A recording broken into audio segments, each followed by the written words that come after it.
Bom, agora sim, vamos lá. Boa tarde a todas e a todos. Obrigada, muito obrigada pela presença. Meu nome é Iris, eu integro a equipe de comunicação social da Justiça Federal do Rio de Janeiro e vou dividir a apresentação desse webinário com a nossa colega Patrícia Fernanda. Lembramos que o chat ficará aberto, disponível desde já para comentários e perguntas. Do assédio ao feminicídio, o judiciário e o combate às múltiplas violências contra a mulher é o tema deste webinário que se integra às comemorações pelo Dia Internacional da Mulher.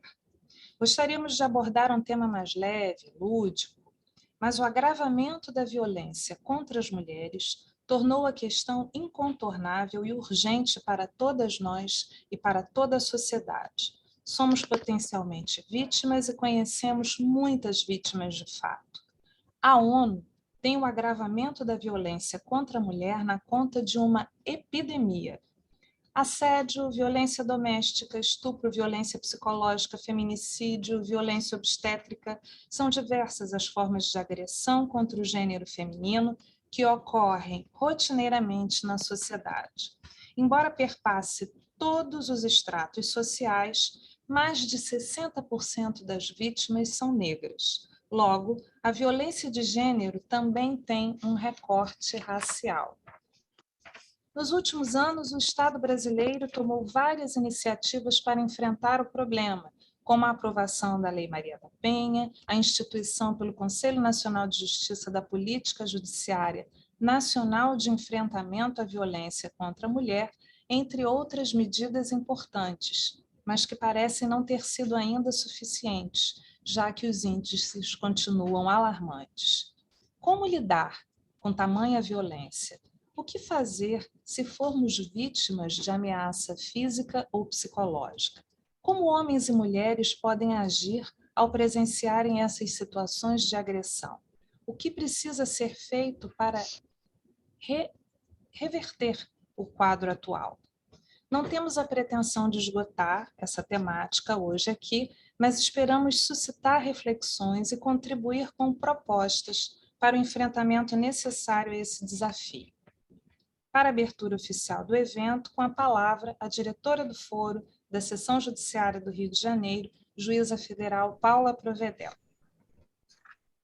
Boa tarde.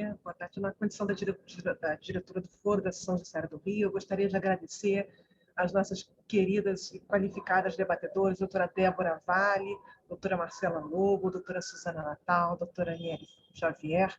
São 4 mulheres que vivenciam nas suas diversas atuações profissionais situações de violência contra a mulher, de modo que muito nos honra termos neste webinário essas profissionais que, de forma corajosa, não apenas recebem os relatos das vítimas e seus familiares, como se dispõem a trabalhar em ações de prevenção e combate a essa violência. Desde 2018, o CNJ, a partir da Resolução 254, que instituiu a Política Judiciária Nacional de Enfrentamento à Violência contra Mulheres pelo Poder Judiciário, esse tema já vem sendo tratado. Hoje eu estava olhando o painel de monitoramento dessa política e, com muita tristeza, eu vi que no ano de 2021, por exemplo, tivemos em todos os tribunais de justiça do país 630.948 casos de violência contra a mulher, sendo 1.991, quase 2.000 casos de feminicídio, né? E essa é só a estatística oficial, né? Certamente muitos casos sequer chegam ao Poder Judiciário. Então, nada melhor para encerrar esse mês, no qual se celebra o Dia Internacional da Mulher, que tirarmos realmente um momento para reflexão sobre por que a violência de gênero é um tema diário nos noticiários e o que, como Poder Judiciário, como sociedade, podemos fazer para que as inúmeras situações que viram notícias, que não viram, as que são contabilizadas e as que não são oficialmente, se tornem cada vez menos presentes no nosso cotidiano, né? Por isso, eu renovo meu sincero agradecimento às debatedoras que atuam na linha de frente desse problema e agradeço também à equipe da comunicação social, da Seção Judiciária, por ter trazido à pauta esse tema que é tão relevante. Muito obrigada, fiquem à vontade, estarei aqui aprendendo com as doutoras. Muito obrigada. Obrigada, doutora. Então, eu vou dar meu boa tarde também. Eu sou Patrícia Fernanda, também trabalho na assessoria de comunicação social aqui da instituição e com a Iris estarei na condução desse webinário junto com vocês, com as nossas convidadas especiais, que vou passar a apresentar agora. Para abordar diversas questões e desafios do assédio ao feminicídio, temos as convidadas para lá de especiais, que são a juíza federal da 9ª Vara Federal Criminal do Rio de Janeiro, especializada em execução de penas e medidas alternativas e cooperação jurídica nacional e internacional, Débora Vale de Brito. Doutora Débora é conciliadora, formadora pela Escola Nacional de Aperfeiçoamento e Formação de Magistrados, a Infam, e é especialista também pela Infam em jurisdição criminal. A próxima convidada é a juíza de Direito do Tribunal de Justiça do Maranhão, titular da 3ª Vara Criminal da cidade de Caxias, Marcela Lobo. Doutora Marcela é mestre em Direito e Poder Judiciário, é mestre em Garantismo e Processo Penal, é integrante do Núcleo de Gênero, Direitos Humanos e Acesso à Justiça da Infam. E também é coordenadora do Centro de Inteligência da Justiça Estadual do Maranhão. Temos aqui também a assistente social e responsável pela filial de Niterói da ONG Movimento de Mulheres em São Gonçalo, Suzana Natal Melo. Suzana é pós-graduada em Gênero, Sexualidade e Direitos Humanos, é pós-graduada em Violência Doméstica contra Crianças e Adolescentes, é coordenadora do Núcleo de Atendimento à Criança e ao Adolescente, o NACA, que funciona em Niterói, e é conselheira de Direitos, suplente do Conselho Estadual de Direitos da Criança e do Adolescente. E para completar o time, contamos também com a psicóloga e servidora da casa, da Seção Judiciária do Rio de Janeiro, Aniele Xavier. A Aniele é especialista em clínica psicanalítica, mestre em psicologia, e aqui na instituição atua na seção de desenvolvimento e também integra o Comitê Permanente de Equidade Racial e de Gênero. Então, eu vou renovar minhas boas-vindas a todas as convidadas, os nossos agradecimentos por terem aceitado participar desse momento conosco, e vamos começar as exposições com a Suzana. Vou pedir para a Suzana, ainda é boa tarde, né, Suzana? Ainda é boa tarde. Boa tarde. Boa tarde, Suzana. Vou pedir para você falar um pouco para a gente sobre o seu trabalho, o trabalho do Movimento de Mulheres, essa ONG cujas atividades tiveram início em São Gonçalo há mais de 30 anos. Suzana, me diz assim, quanto tempo você atua no movimento e quais as principais frentes de atuação desta entidade? Qual o perfil das pessoas atendidas pelo Movimento de Mulheres em São Gonçalo? Boa tarde a todas, todos e todes. Eu vou fazer minha autodescrição. Eu sou uma mulher branca, tenho cabelos curtos, na altura dos ombros, meu cabelo é castanho, os meus olhos também são castanhos. Estou usando uma blusa lilás da instituição, escrito Movimento de Mulheres de São Gonçalo, e uso óculos. Eu sou assistente social de formação e estou colaborando com o Movimento de Mulheres desde o ano de 2010. Né?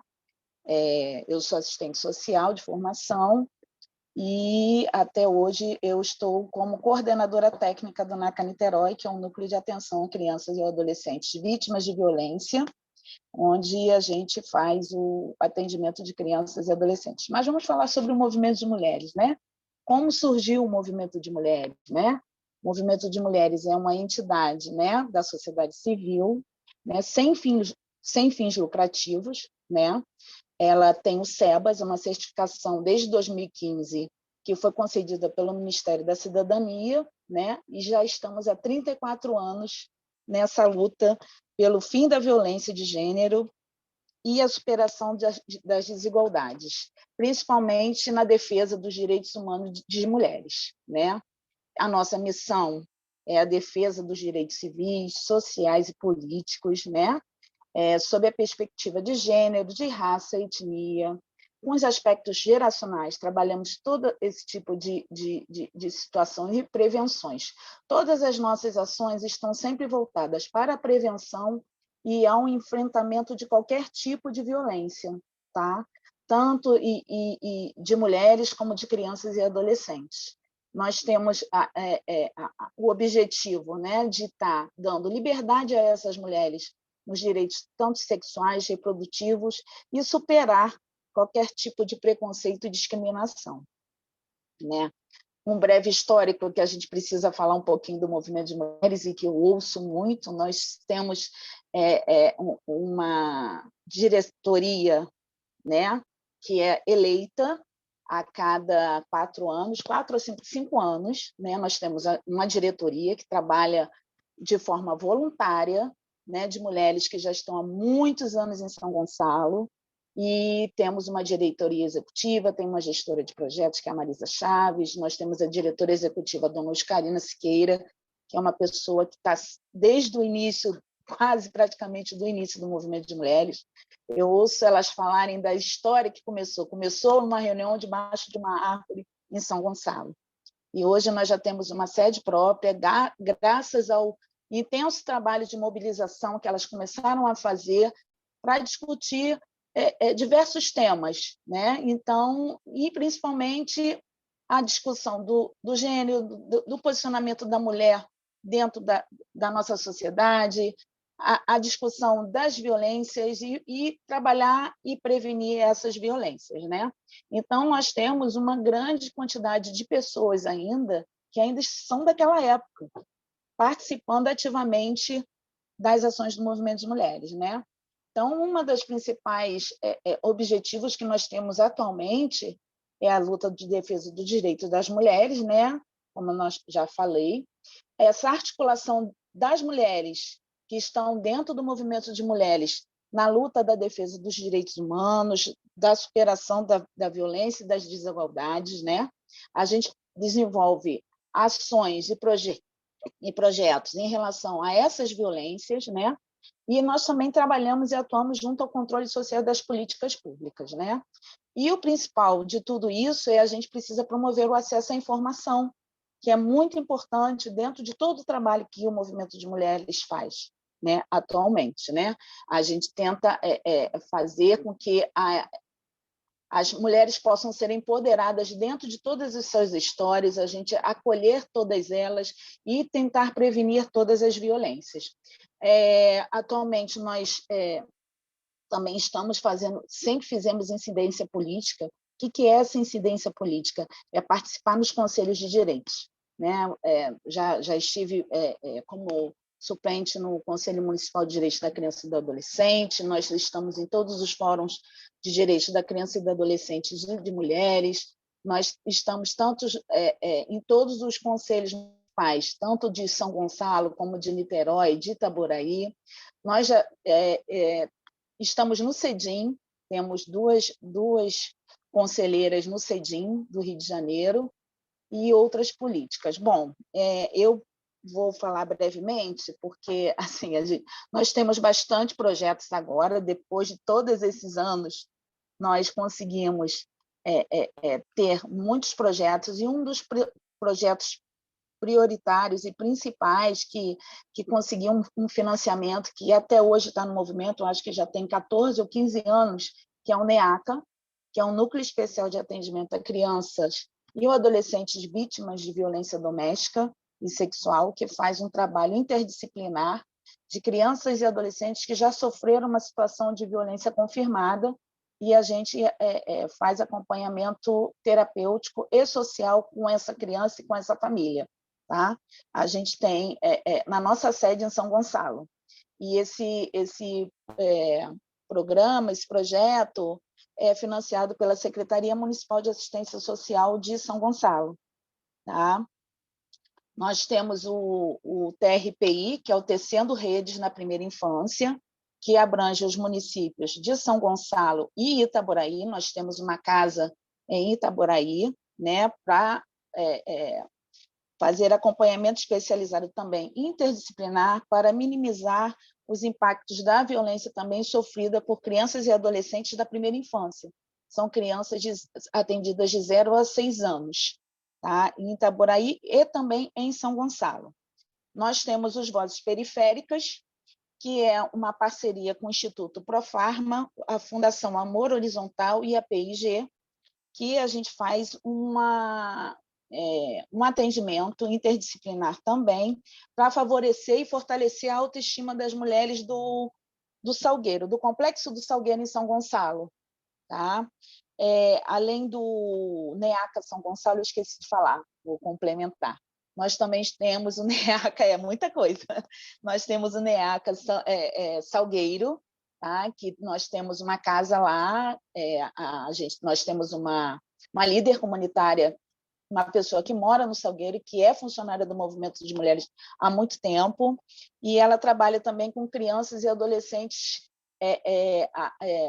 favorecendo aulas de arte, cultura e educação, e os Vozes Periféricas já aproveitou esse público que é tão grande dentro da comunidade do Salgueiro, e a gente começou a trabalhar o fortalecimento dessas mães e dessas mulheres que estão no Salgueiro, com palestras, com oficinas, com cursos de capacitação, fortalecimento de capacidades para que elas possam ter uma renda, e nós atendemos diretamente no Complexo do Salgueiro cerca de 60 mulheres e 240 mulheres indiretamente, porque nós também cooptamos as escolas no entorno do Complexo do Salgueiro, né? E nós também temos um convênio com a Petrobras, que a gente distribui cestas básicas, e teve um período que a gente também distribuiu voucher gás, né? Nós temos o NEACA São Gonçalo, como eu falei, o Salgueiro, temos os NACAs, que é onde eu iniciei a minha trajetória profissional dentro do movimento de mulheres, né? Que o NACA é o Núcleo de Atenção à Criança, de atendimento à criança e adolescente vítimas de maus tratos. Nós trabalhamos e atendemos a toda a rede de serviços do município de São Gonçalo. Niterói abarca ainda os municípios de Maricá, Itaboraí, Tanguá e Rio Bonito. Nós fazemos avaliação interdisciplinar, né, de casos de suspeitas de violência doméstica, né? Nós emitimos depois, damos suporte ao judiciário com alguns relatórios mostrando se existe algum indício ou não de violência. Nós temos os colaboradores, são assistentes sociais, psicólogos, nós temos pedagogos, nós temos suporte da educação. Além dos pedagogos, nós temos educadores sociais, que fazem um excelente trabalho com todas essas crianças. Nós temos palestras, nós participamos de todas as formas de fazer com que a prevenção da violência possa estar disseminada em todos os municípios. Além disso, nós temos o Rede de Apoio às Pessoas com HIV/AIDS, que também é um projeto bem antigo do Movimento de Mulheres, que auxilia pessoas que convivem com HIV lá em São Gonçalo, na nossa sede também, né? Nós temos o projeto Alternativas Alimentares, né? Que tem uma diretora que ela ensina as mulheres o aproveitamento melhor dos alimentos para fazer outras coisas, de não evitar o desperdício dos alimentos. E nós temos a Roda de Gestantes, que é um grupo mensal feito por 2 diretoras de forma voluntária, as 2 são enfermeiras, que trabalham com as gestantes, né, e as puérperas, no período que elas mais precisam, né, de orientação, que é a gestação. E também a gente trabalha muito nesse grupo a violência obstétrica, né, de minimizar esses fatores agravantes da violência que as mulheres sofrem dentro dos hospitais para terem seus filhos. Eu acho que foi falado todos os projetos que a gente tem. Os NACAs, nós temos convênio com a Fundação para a Infância e Adolescência, né, que é pelo governo do Estado, já temos bastante tempo, acho que desde 2009 que nós estamos com essa parceria com a Fundação para a Infância e Adolescência, a Petrobras, o Instituto Profarma, e é isso, gente. Se vocês quiserem, eu acho que depois a gente vai falando mais um pouquinho sobre isso, né? Sobre as violências, sobre os assédios, sobre o que a gente trabalha lá dentro do movimento, nos atendimentos das mulheres, a gente encaminha para a rede, nós temos um fluxo bem grande de demanda, nós temos bastante gente, nós temos um jurídico também muito bom. Tá? Nós temos advogados que possam dar orientação e encaminhamento à rede de serviço, e é isso, o Movimento de Mulheres está aberto a vocês visitarem, tanto fisicamente como virtualmente. Nós temos nossas redes sociais, que é o Instagram, nós estamos lá no Instagram, acompanhem nossas publicações e nossas ações, né? Também no Facebook, e no nosso site nós temos um chat, que se uma pessoa quiser conversar em relação a alguma coisa de orientação em relação à violência doméstica ou algum agravo que ela esteja passando, nós temos um chat que a gente pode estar dando as devidas orientações, tá? Eu agradeço muito, espero estar promovendo uma boa fala, e eu quero agradecer muito a ajuda, né, a parceria, que vai ser muito importante, porque a nossa população, os nossos usuários, cada vez aumenta mais. Né? A gente está tendo uma demanda muito grande, principalmente pós-pandêmico, pós a pandemia. Nós tivemos muitos casos, muitas demandas, e a gente está tentando absorver. Nós não fechamos em nenhum momento no período da pandemia, mesmo com todas as dificuldades e todas as restrições, nós tentamos atender e dar acolhida a todas as pessoas que nos procuraram. É isso, eu agradeço a oportunidade, a minha diretoria do Movimento de Mulheres também agradece a oportunidade da gente estar aqui presente com vocês hoje. Obrigada. Nós que agradecemos muito, Suzana. E, para além das informações que já havíamos levantado, né, sobre o movimento de mulheres, você trouxe aqui nos apresentou, né, um leque amplo e muito abrangente de atividades, de serviços e de públicos atendidos, né, e beneficiados. Importantíssimo. Muito obrigada, Suzana. Nada, eu que agradeço. Conosco. Tá bom, estarei aqui. Antes de dar sequência, vou dar um aviso rápido. O chat parece que está desativado, mas quem está nos acompanhando pode registrar comentários, fazer perguntas pelo ícone ao lado, né? o QA, tá, gente? Então, já percebemos aqui que o chat está desativado, mas vocês podem se manifestar pelo ícone ao lado. Eu queria também explicar rapidamente para o público que nos acompanha a dinâmica inicialmente pensada. Inicialmente, porque tudo pode mudar, né? Se virmos que tem uma maneira melhor de aproveitar, né, a presença dessas debatedoras tão incríveis e qualificadas aqui conosco, a gente mexe no roteiro. Mas a ideia é que cada uma delas tenha uma fala inicial, e depois, num segundo momento, a gente abre um tempo para que elas falem entre si à vontade, tá bom? Então, dando sequência aqui ao roteiro, né, inicialmente estruturado, eu vou me dirigir à doutora Débora. Doutora Débora, quais são as principais iniciativas do Poder Judiciário para enfrentar a violência contra as mulheres, esse flagelo que atravessa todas as camadas sociais aqui no país?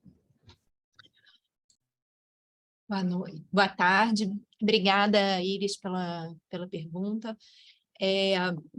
Quando a gente fala em violência contra as mulheres, né, é importante, até ressaltando uma alteração legislativa que nós tivemos recentemente, da questão da violência psicológica, a gente não pode deixar de pensar que as mulheres sempre foram alijadas dos espaços de poder, né? E esses espaços de poder sempre foram ocupados, portanto, por homens, essencialmente homens brancos. Então, essa é a realidade, né, do nosso país, que não é muito diferente do que tem no resto do mundo. E o que o CNJ vem fazendo já há algum tempo, e é digno, assim, como parafraseando o ministro Barroso, a gente tem um filme bom, a foto pode eventualmente não ser muito boa, a gente pode não estar caminhando com os passos ou com a velocidade que a gente acha necessária, mas algumas medidas vêm sendo tomadas para garantir maior equidade de gênero. O primeiro ponto que eu destaco, assim, de uma ação institucional do Poder Judiciário foi a criação da Infam, a institucionalização da capacitação permanente. Na leitura de currículos aqui, você lembrou que eu fui pós-graduada pela Infam, assim como a Marcela, que fez o mestrado pela Infam. Então, são espaços em que a gente pode debater questões que aparecem no judiciário. E hoje, na porta de entrada do direito penal, né, dentro do Poder Judiciário, não é exagero pensar que talvez 20%, Marcelo vai poder dizer melhor do que eu, mas talvez 20% das demandas de crimes sejam contra as mulheres. Então, ao criarmos espaços para esse debate, a gente também abre e joga lente sobre isso. Quando trabalhamos também em termos de estatística, na criação de programas e projetos estatísticos, a gente também consegue descortinar esses dados, né? Então, a gente consegue perceber como a violência contra a mulher responde por um volume grande de processos, né, dentro da justiça, e as escolas têm um papel grande para capacitar esses juízes a lidarem com esse problema. E outras questões que o CNJ tem trabalhado e que são dignos de nota também, eu acho que acabam que indiretamente contribuindo para o combate à violência, esse espaço de segregação da mulher, são as medidas de equidade. Hoje, por acaso, eu estava vindo para cá, ainda não consegui ler a notícia inteira, porque eu estava em uma outra reunião, mas o CNJ acabou de aprovar a equidade nas bancas de concurso público, né? Então, isso acabou de ser votado hoje, mesmo à tarde. Então, tem que ter mulheres nas bancas de concurso público. Então, assim, eu tive uma das minhas bancas de concurso bastante mista, mas outra foi basicamente composta por homens. Então, isso hoje vai ter que ser repensado, porque nós vamos ter que absorver as mulheres da carreira. Nós já somos aproximadamente, no âmbito da Justiça Federal menos, mas no âmbito da Justiça Estadual já ocupam mais ou menos metade ou mais da base, e não conseguimos chegar ao topo, né? Então, esse quadro ele tem sido diagnosticado, ele tem sido verificado.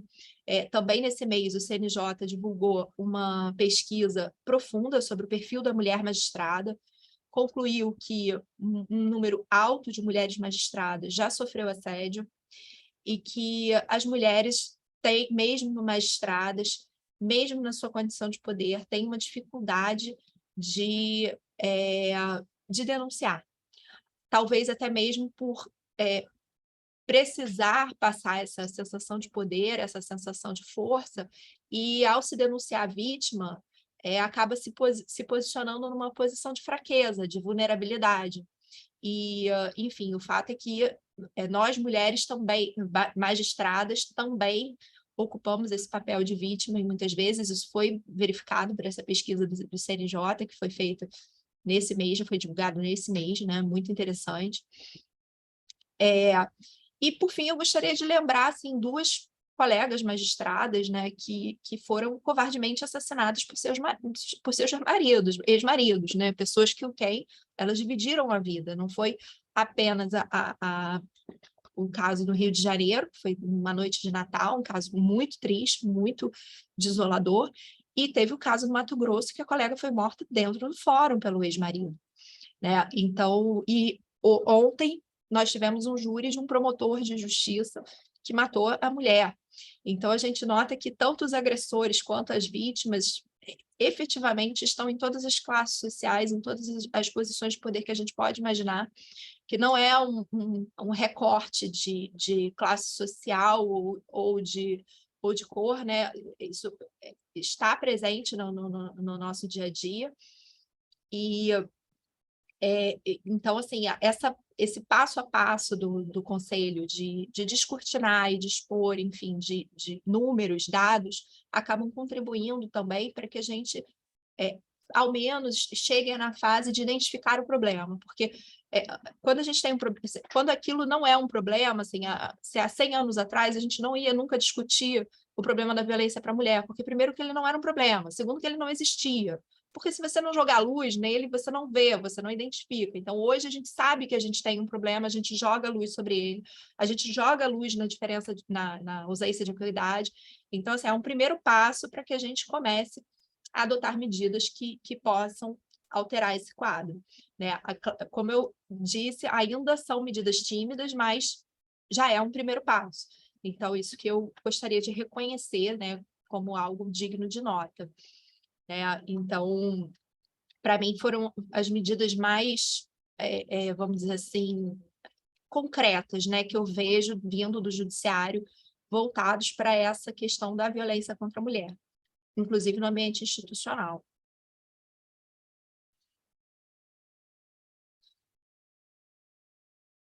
Obrigada, doutora.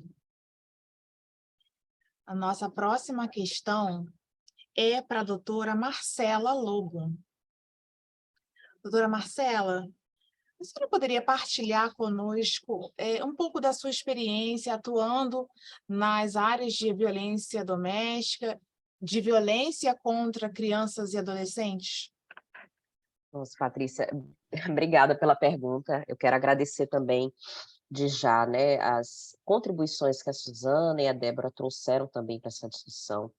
Acho que isso tudo, né, nos dá um panorama de como é o enfrentamento à violência doméstica e o enfrentamento à violência contra a criança e adolescente. E eu faço, né, essa correlação entre as duas, que são competências que eu exerço há mais de 9 anos, de forma exclusiva, né, e há mais de 13 anos, que eu já sou juíza há mais de 13 anos, mas há uma correlação muito próxima, porque quando a gente fala de violência contra a criança e adolescente, a gente fala majoritariamente de violência sexual, e a gente fala com uma incidência muito grande de violência sexual contra meninas. A gente sabe que existe uma cifra oculta de violências sexuais praticadas contra meninos. Essa cifra se deve também pela influência das questões de gênero, pela forma como a gente enxerga a proteção a esses meninos, como a gente enxerga que esses meninos devem ser, né, eventualmente protegidos, né, como a gente discute, inclusive, educação sexual nas crianças, né, para crianças nas escolas. Então, a gente trata muito, né, quando a gente fala de acesso ao poder judiciário, de violência contra mulheres e contra meninas. A Suzana trouxe aqui um panorama excepcional de projetos que são desempenhados, né, e que mostra a importância desses movimentos de mulheres ao longo da construção desse instrumental de proteção, não apenas nacional, né, não apenas para o Poder Judiciário, não apenas chamando, por exemplo, a atenção à necessidade da gente ter uma vara especializada, hoje ter uma lei que tratasse especificamente de violência doméstica, mas também quando a gente fala desse panorama internacionalmente, né? Um dos pontos, por exemplo, que a Suzana colocou e que a gente ainda não trata adequadamente dentro do Poder Judiciário, na minha percepção, é a questão relativa à violência obstétrica. Existe uma dificuldade muito grande da gente identificar, da gente produzir dados sobre isso, da gente fazer o acolhimento e o atendimento dessas mulheres, que é uma interseção muito forte ali entre o sistema de saúde e o Poder Judiciário, né? Assim, o sistema de justiça, na verdade, para a gente expandir assim, de uma forma bem ampla, né? A Débora trouxe aqui, né, como o CNJ ele vem fazendo esse trabalho, na verdade, que é de preparar a magistratura, de preparar juízes e juízas para o enfrentamento à violência. Mas a gente ainda tem uma dificuldade muito grande de fazer com que essas mulheres acessem. E aí eu conto aqui uma curiosidade para também falar de dados, né? Eu cheguei na minha comarca em 2014, eu fui promovida para essa vara em 2014. Tinha um ano que essa vara tinha sido instalada como vara especializada. Ela tem essas temáticas, né, que a Patrícia tratou, violência doméstica, violência contra a criança e execução penal, é a 5ª maior cidade do Maranhão, então essas competências estão concentradas na minha unidade. E quando eu cheguei lá, a distribuição de processos girava em torno de 30 a 40, então nós tínhamos ali em 35 como média mensal. Hoje, em 2023, por exemplo, nossa média mensal de distribuição, ela supera 100 processos ao mês.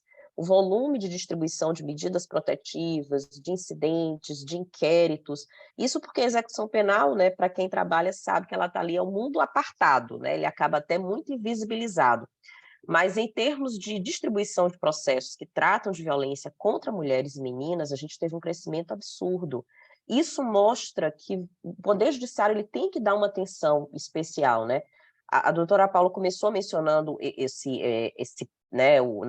database, né, de acompanhamento dessa resolução, que é a resolução 254, e a gente vai verificar lá, né, para quem tiver curiosidade, vale a pena depois, né, olhar, né, ver como é que funciona. Você vai verificar que tem um aumento, né, ao longo dos anos do acesso, né, do crescimento de demandas que tratam de violência doméstica. E a gente hoje, em 2019, por exemplo, já tinha violência doméstica, era o 5º assunto mais discutido dentro do Poder Judiciário. Ao longo dos anos, a gente tem ali uma variação, porque a gente tem demandas visíveis, né, empréstimo consignados, contratos que acabam ali superando, mas ainda assim essa é uma demanda que tem uma distribuição extremamente alta. Então, no Brasil hoje, por exemplo, tramitam mais de 1 milhão de processos que tratam de violência doméstica. E aí eu acho que nesse ponto nos cabe perguntar, né, na perspectiva de Poder Judiciário, se a gente vem tratando essa demanda como uma demanda repetitiva, ou seja, né, dando aquele tratamento que é um tratamento de massa, o processo entra e sai, você não consegue atender, não consegue entender qual é a raiz daquele problema e não consegue atender adequadamente aquelas pessoas, ou se a gente, de fato, vem conseguindo implementar tudo aquilo que aqueles normativos de direitos humanos das mulheres pretende que a gente implante, que é de viabilizar o adequado acesso, que é de fazer, né, ter um olhar interseccional, entender quem é essa mulher que chega ao Poder Judiciário, entender quem é essa menina que chega ao Poder Judiciário.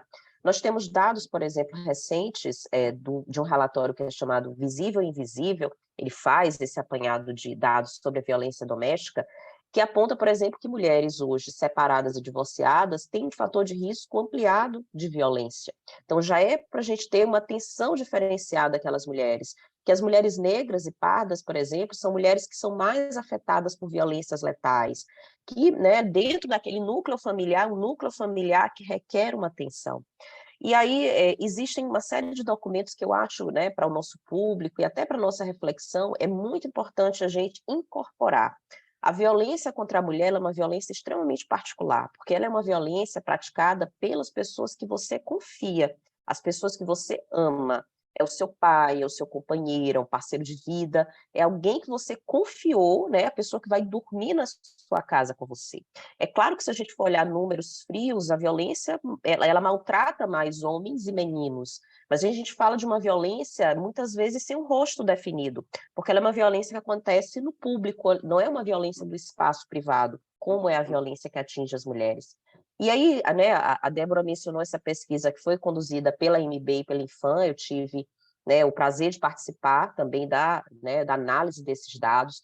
Outras pesquisas também valem muito a pena a consultar, existe uma pesquisa que foi conduzida pela professora Fabiana Severi sobre violência praticada contra servidoras e juízas, e todas elas apontam o mesmo caminho desse relatório que eu mencionei anteriormente, que é o visível e invisível. Apesar da gente ter um volume altíssimo de violência, as mulheres não procuram o Poder Judiciário. E por que elas não procuram? Né? Existem diversos fatores. As mulheres não procuram porque têm vergonha, as mulheres não procuram porque já conhecem a rota que elas vão percorrer e elas acreditam que vai demorar demais. Elas não procuram porque elas acham que aquela violência não é tão importante assim. E aí é importante, né, a gente também ter essa percepção.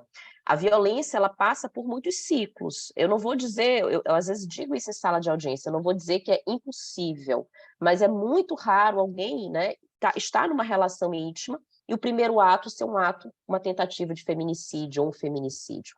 Aquela violência, ela começa escalando, ela começa de um ato de violência psicológica, ela começa com uma ameaça, ela começa com injúria, e aquilo ali vai crescendo.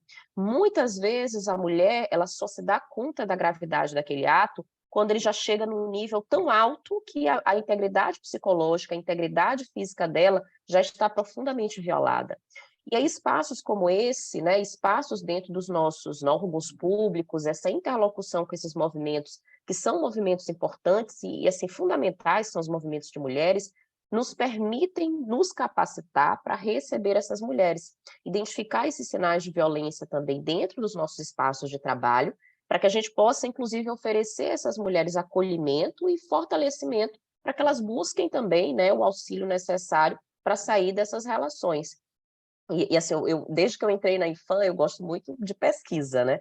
Tem uma pesquisa também que trata do assédio de mulheres, né? Uma pesquisa que foi conduzida pela Locomotiva e pelo Instituto Patrícia Falcão. E essa pesquisa, ela mostra, por exemplo, que as pessoas percebem a violência, elas entendem que a violência precisa ser combatida, elas entendem que tem que ter uma capacitação, mas também mostra a mesma coisa, né? Apesar de você perceber, por exemplo, que uma colega sua está sofrendo uma violência doméstica, você fica inibido de confrontar essa mulher, né? De ir lá oferecer, às vezes, sua mão, ou essa mulher fica com vergonha de buscar os canais, até canais internos que estão disponibilizados. Hoje a gente tem vários comitês de assédio, né, canais internos para discutir essas questões, e elas também ficam, né, temerosas de buscar esses espaços. Então, eu acho que faz parte assim, da construção de uma cultura, que é uma cultura de paz, fortalecer esses canais, fazer com que, primeiro, as mulheres entendam quais são, né, o que está disponível para ela, né, qual é a carta de serviços que ela tem. Ela pode procurar a delegacia, ela pode procurar a defensoria, ela pode procurar o Poder Judiciário diretamente, né? Hoje, por exemplo, as medidas protetivas elas podem ser solicitadas de forma online.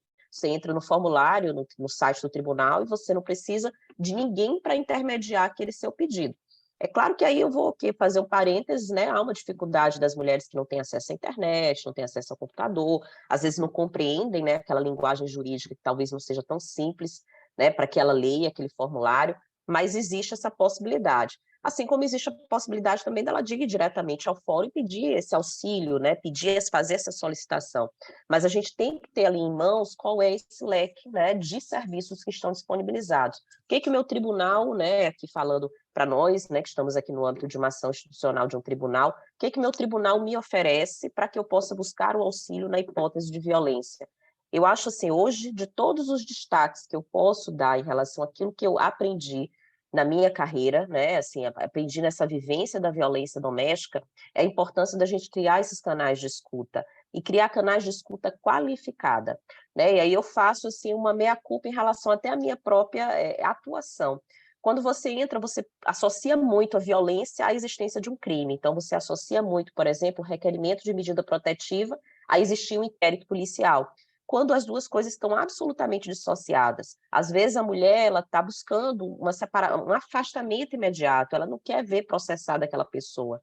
E é claro que, no mundo ideal, quem praticou a violência, né, seria ali punido por essa violência. Mas a gente também precisa respeitar esse tempo dessa mulher que vivenciou, né, ações que são ações extremamente dolorosas, para que ela também se sinta fortalecida para fazer parte desse processo. E não é parte, assim, não é fácil você ser parte de um processo, nem responder o processo, nem figurar como ofendida, nem ser requerente de medida protetiva. Então, essa sensibilização sobre esse tema, a necessidade que a gente tem de ampliar essas informações, ampliar esses canais, e fazer com que as mulheres se sintam realmente ouvidas e fortalecidas, eu acho que é fundamental para que a gente possa trabalhar a superação das violências, né, múltiplas violências contra a mulher. E aí, assim, acho que isso faz parte de uma construção, como uma construção cultural mesmo, institucional. Ela não está ali associada exclusivamente, como eu disse, a julgamento de crimes, mas está ali atravessando tudo aquilo que a gente faz, né? Como essa mulher acessa esse poder? Como é que eu escuto essa mulher? Né? Como é que eu encaminho essa mulher a diversos espaços que podem, né, de repente, permitir que elas sejam empoderadas, permitir que elas tenham autonomia financeira, que tenham autonomia até emocional para sair de relações violentas. Obrigada, doutora Marcela. Eu acho que essa fala da senhora reforça ainda mais assim, a relevância da colocação que a gente vai fazer agora para a Aniele. Ani, por favor, comente para nós como a experiência da violência afeta o cotidiano e a saúde mental das vítimas, particularmente mulheres, e por que muitas vezes é tão difícil romper com o ciclo de violências. Olá, boa tarde a todas e todos que estão aqui participando. Iris, obrigada pela pergunta, obrigada pelo convite mais uma vez. É um privilégio assim, estar debatendo esse assunto no meio de tanta gente qualificada, ouvindo e aprendendo tanto também.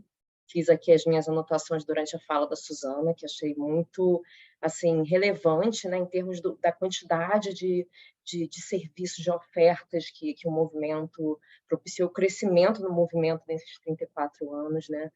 A doutora Débora, quando traz essa perspectiva do judiciário, acho de uma forma muito sensível, também trazendo um assunto que eu ia discutir aqui um pouco, que é a vulnerabilidade nossa como vítima, né? Nossa, eu digo, magistradas, servidoras, pessoas, digamos assim, que tenham uma situação social melhor, uma qualificação, um entendimento maior das situações, né? Isso não tira, não de forma alguma invalida, né, as interseções, como a doutora Marcela falou, né? Existem, de fato, assim, situações que deixam as mulheres mais vulneráveis. E aí eu queria só, assim, antes de falar dessas consequências, né, eu queria trazer aqui uma dimensão que eu acho importante na discussão do gênero, que quando a gente está falando de violência contra as mulheres, além da gente estar falando das mulheres e meninas, a gente está falando também das mulheres trans, das mulheres negras, né, porque o gênero é justamente isso que não corresponde ao sexo biológico. É uma construção social, isso faz parte da construção cultural, né? Então, recentemente, infelizmente, a gente viu um episódio na Câmara Legislativa de um deputado que ofendeu a nós todas mulheres, mas em especial as mulheres trans, desqualificando e desmerecendo a luta das mulheres trans, como se elas não tivessem lugar, ou tentando criar uma certa oposição entre a causa, né, do feminismo das mulheres e as pessoas que não se identificam com seu próprio sexo biológico, quando isso, na verdade, é uma falácia. Né? Assim, a luta contra a violência, da forma como eu entendo, imagino que todas aqui, pelo que eu escutei, entendem, né?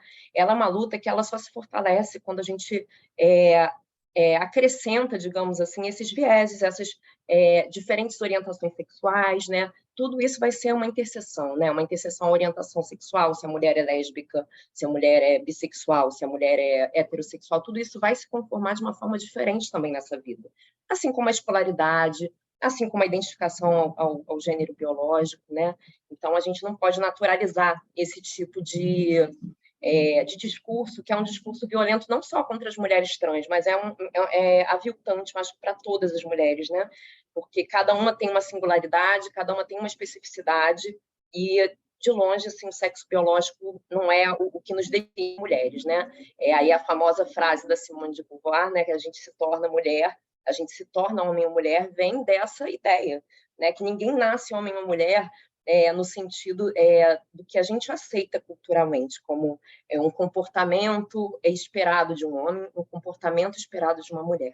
Né? Ainda que a gente tenha avançado muito, isso continua permeando, né, o nosso imaginário, as expectativas que a gente nutre nos relacionamentos, né? E uma das consequências, né, pegando agora o gancho da pergunta que a Iris formulou, que eu penso, né, a gente pode pensar nesse fenômeno, acho que de um grau variado, né? Porque a violência, ela começa justamente nessa estrutura machista, patriarcal, que diz, né, que as mulheres devem ocupar uma certa posição, né? Ou seja, a mulher é prioritariamente uma dona do espaço do lar, né? Então, a mulher no espaço público é uma conquista recente, ainda cheia de obstáculos e dificuldades, né? Passa por uma série de assunções, né, sobre a ideia de que a mulher tem que ser mãe, ou que se ela não for mãe, ela não tem um valor adequado com a sociedade. Se ela ficar sozinha, ela é uma pessoa que vai ficar encalhada para a titia. É uma série de valorações que a gente traz sobre o que é ser mulher e como que essa mulher vai se relacionar com o mundo ao seu redor, que já em si provoca efeitos na saúde mental, né? Então, assim, eu considero isso violências simbólicas, às quais nós todas somos submetidas, e que muitas vezes geram violências maiores. E aí, por quê? Porque, assim, por exemplo, a ideia da gente considerar que a mulher não deveria ficar sozinha, uma mulher que está sozinha é uma mulher que não foi escolhida por um homem, porque essa é a ideia majoritariamente, assim, que é ensinada a todas nós, né? Seja dos desenhos infantis ao que é dito em casa, ao que a sociedade espera da gente, né? É que a gente se coloque num lugar de beleza, de ser apreciada e de ser escolhida, não de alguém que escolhe, né? Esse é um fator que eu acho assim, que inicia essa caminhada da vulnerabilidade para a violências mais, digamos assim, que geram um dano maior, né? Então, essa ideia, por exemplo, ela apoia muitas vezes o estado de uma mulher num relacionamento abusivo, né? Esse medo de estar sozinha, esse medo de ser vista negativamente pela sociedade, por ter largado o casamento. A ideia que às vezes passa pelo discurso religioso, familiar, né, de que ela está ali num casamento e ela tem que preservar aquele casamento acima de tudo, que ela é a responsável pelo casamento dar certo, né? Apesar, a gente ouve isso assim, talvez para algumas pessoas, eu não sei como é que isso bate, né? Mas se a gente chegar 1, 2 gerações atrás, é muito fácil de perceber como isso era muito relevante, né, para a gente socialmente, né, assim, para as mulheres. Então, né, a ideia de que, olha, você tem que segurar o seu casamento. Se você não segurar o seu casamento, é você que falhou. Né? Não da ideia da construção que a gente tem, de que a família é uma parceria, que é uma, né, assim, que é uma ideia que ainda não se concretiza totalmente, né? E por isso que a gente está aqui debatendo violência doméstica, né? Uma violência intrafamiliar, num espaço privado, num espaço que, em tese, a gente vê também como um espaço de afeto, de cuidado, de não vamos meter a colher, porque é o espaço que diz respeito ao indivíduo e nós não temos nada a ver com isso. Então, essas estruturas todas, elas sustentam uma violência, né, que vai gerar desde assim, uma maior vulnerabilidade para transtornos mentais, né, se a gente pensar nessas mulheres. E aí eu posso elencar todas as gamas de transtornos que isso pode gerar, né, de transtornos ansiosos, depressivos, inclusive porque esses processos de violência, esses ciclos de violência, como a doutora Marcela bem colocou, assim, eles têm por base também uma destruição da autoestima e da autoconfiança da mulher, né? Então, a cada vez que esse ciclo se repete, a própria mulher fica em dúvida, né? Será que eu estou exagerando no que eu estou vendo? Será que isso é uma violência mesmo? Será que essa pessoa com quem eu convivo, quem eu confiei para colocar na minha casa, para ser o pai dos meus filhos, que participa do meu meio familiar, que é a pessoa que eu escolhi para dividir a vida, será que eu não estou causando isso de alguma forma? Será que eu não estou, o meu comportamento, quando eu reclamo de alguma coisa, quando eu falo, eu estou dando causa a esse comportamento? Né? Será que eu não estou apostando pouco no casamento? Será que eu não preciso investir mais, ficar mais bonita de fato, perder a barriga, porque, né, ouviu que... Eu estou usando um caso real, tá, gente? Assim, como exemplo, né, de violências que ocorrem, assim, cotidianamente com pessoas, né? Um caso, assim, não é aqui da justiça, então me sinto mais à vontade para falar, mas também não vou dizer o nome da pessoa, mas cuja violência consistia basicamente, né, no parceiro dizer para ela constantemente que ele tinha vergonha da barriga dela, que ela tinha que ter vergonha de aparecer assim, né? E aí, bem, aí entre os transtornos alimentares, os transtornos de autoimagem, uma série de possibilidades em termos de danos para a saúde mental da mulher, nas situações mais extremas de violência, quando a gente tem um evento específico, né? Isso pode se constituir com trauma, né? As vivências sequenciadas também constituem trauma, mas algumas vivências mais intensas podem constituir trauma a ponto de levar a um transtorno de estresse pós-traumático, que é uma categoria assim, bem difícil, inclusive, de manejar clinicamente, que a pessoa fica revivecendo aquele trauma, que tudo ao redor, né, traz um gatilho, seja o horário em que a pessoa foi agredida, a forma como ela foi agredida, o tom de voz, e muitas vezes inviabilizando, inclusive, que mulheres consigam se relacionar com outros homens. Né? Às vezes chega ao ponto dessa vivência ser tão traumática que a mulher fala, eu não consigo mais me aproximar de um outro homem, né? E isso não como uma escolha de orientação sexual genuína, a qual todas nós temos o direito, mas como um trauma, efetivamente, desse tipo de relacionamento, né? As consequências, elas não param só nas mulheres, né? Quando a gente está falando de situação de mulheres casadas com filhos, também as pesquisas estimam e indicam que a separação, o rompimento desse ciclo é mais difícil, né? Porque entra aí em jogo também uma série de ameaças que podem ocorrer por conta da guarda dos filhos, né? É muito comum que o parceiro, o homem, ameace a mulher de que se ela for denunciar, ele vai entrar com processo contra a guarda, e muitas vezes utilizando o argumento da loucura, como se essa mulher estivesse desestabilizada por estar reivindicando um direito, né? Então, isso tudo entra nessa conta, né, nesse jogo perverso, nesse ciclo que se retroalimenta. E, né, na presença dos filhos, um dado que é interessante a gente pensar, porque a violência de gênero, ela tem um caráter transgeracional, né? Na medida em que as crianças, por exemplo, convivem em ambientes em que o pai agride a mãe de uma forma frequente, essa criança, seja um menino ou uma menina, elas vão entender que isso é algo natural da relação, né? Seja um menino para reproduzir isso futuramente, um relacionamento, seja a menina para aceitar uma situação de violência, né? Então, isso vai também muito da experiência que cada uma tem ali na infância, né, no ambiente em que isso se vincula. Então, assim, são danos que a gente está falando, Iris, assim, não só aqui individualizados e da própria saúde mental da mulher, mas eu acho que danos sociais, eu diria assim, né, em termos de gerações futuras, de pessoas que vão crescer com essa ideia, com esse trauma, com uma dificuldade de relacionamentos, com uma dificuldade, muitas vezes, de sair de uma situação de dependência, né? Então, entrando assim, estou mesclando, né, as consequências e as dificuldades de sair, porque eu acho que esses assuntos eles têm uma interlocução mesmo, né?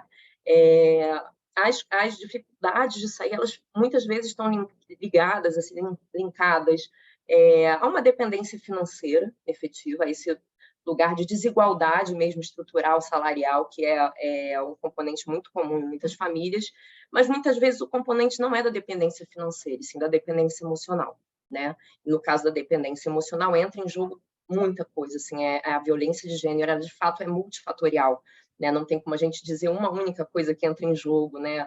É um fator específico que a gente possa apontar como causador ou como aquilo que faz com que as pessoas tenham dificuldade de romper o ciclo e quebrar o silêncio, né? E quebrar o silêncio, muitas vezes, se a gente não tem a escuta qualificada, né? Que foi dito também pela doutora Marcela, que achei muito interessante essa fala da escuta qualificada, porque não é qualquer escuta. Não é só a gente abrir o ouvido, digamos assim, e falar, fala sobre a sua violência, né?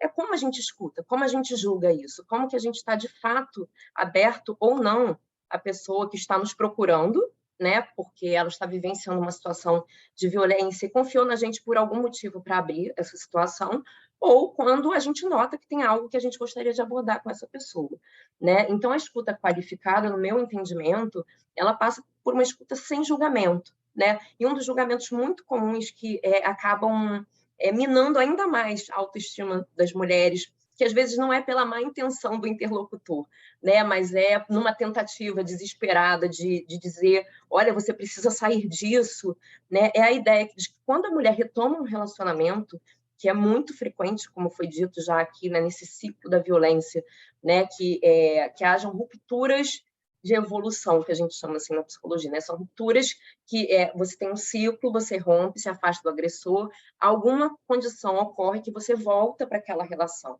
né?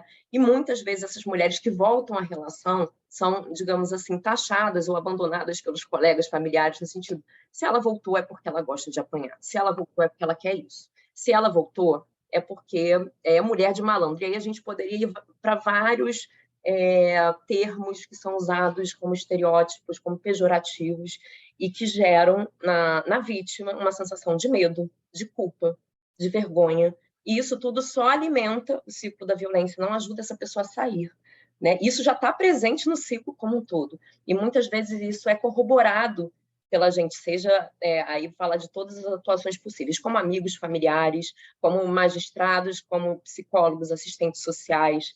A gente tem que tomar muito cuidado para não cair nesse lugar do julgamento, né?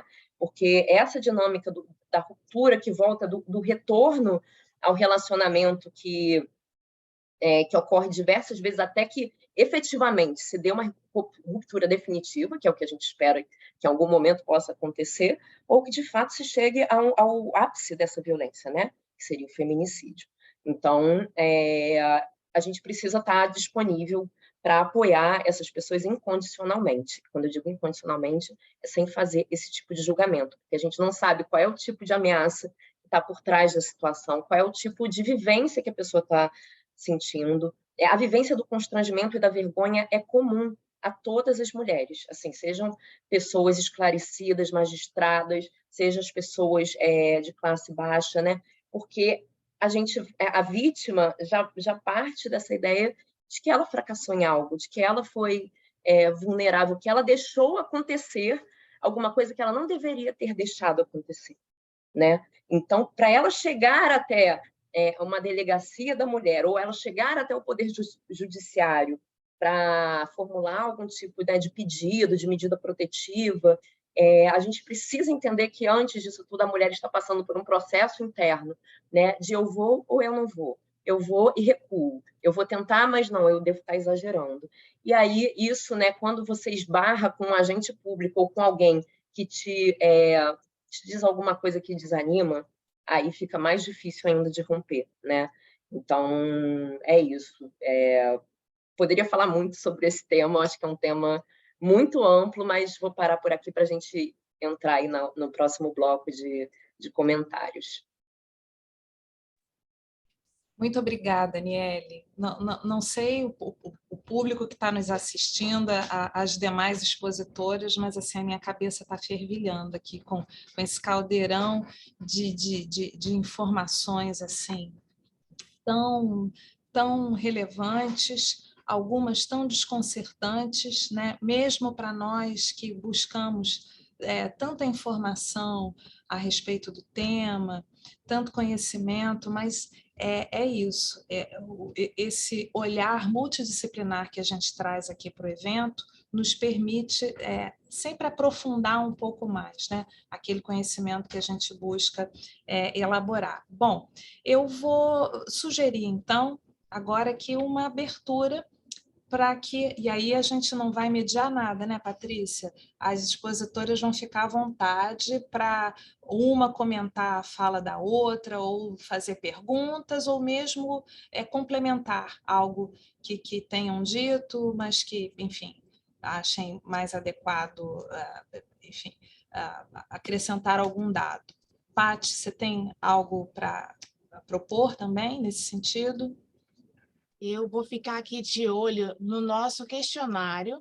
O lugar onde o público vai comentar e fazer perguntas é um símbolo que tem assim, QIA escrito. E aí você vai clicar lá, todas as palestrantes têm acesso, a equipe também está de olho, a gente vai anotando os comentários, as perguntas, porque depois desse painel aqui de interação entre as palestrantes, a gente vê o quanto que a gente consegue colocar de perguntas de vocês e comentários, tá bom?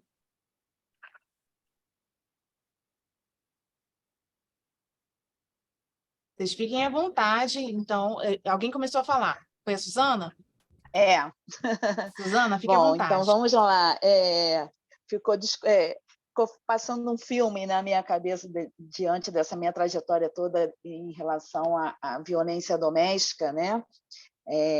Que eu acho muito necessário e diário, né? Essa nossa luta para que essas violências possam cessar, né? Eu até brinco muito que eu trabalho mais com crianças e adolescentes vítimas de violência, mas a gente tem toda uma interface com as famílias, né? Então, geralmente, uma criança, quando menciona alguma situação de violência, às vezes não, uma grande maioria das mães já passaram por alguma situação igual ou parecida e nunca tiveram uma acolhida, né, uma escuta. Eu acho que hoje em dia, com as informações que a gente está falando, com as campanhas, com as datas simbólicas que a gente também tem dentro do nosso calendário, né, Dia 18 de maio é o dia do enfrentamento às violências, né? Ao abuso e à exploração sexual, as campanhas todas que a gente realiza, né? Dentro da sociedade civil, dentro do sistema de garantia de direitos. Eu vi que a doutora Marcela falou do volume grande de medidas protetivas. Isso é fruto da informação, isso é fruto de comunicação, isso é fruto de entendimento. Então, as campanhas que passam nas mídias e o boca a boca, e até propriamente o próprio trabalho do movimento de mulheres em relação ao fortalecimento e à informação de que a violência, muitas das mulheres, às vezes, e muitas das crianças que nós atendemos, às vezes nem se percebem vítimas dessa violência, né? Elas acham que é um ato de carinho, como a psicóloga mesmo falou, né? Geralmente, as violências estão dentro da nossa própria casa, do sagrado, né? O manto sagrado, aí existe o muro do silêncio, né? As pessoas não gostam de falar, e a gente pega muitas famílias e que a violência é transgeracional. Vem do avô, do pai, vai para a criança.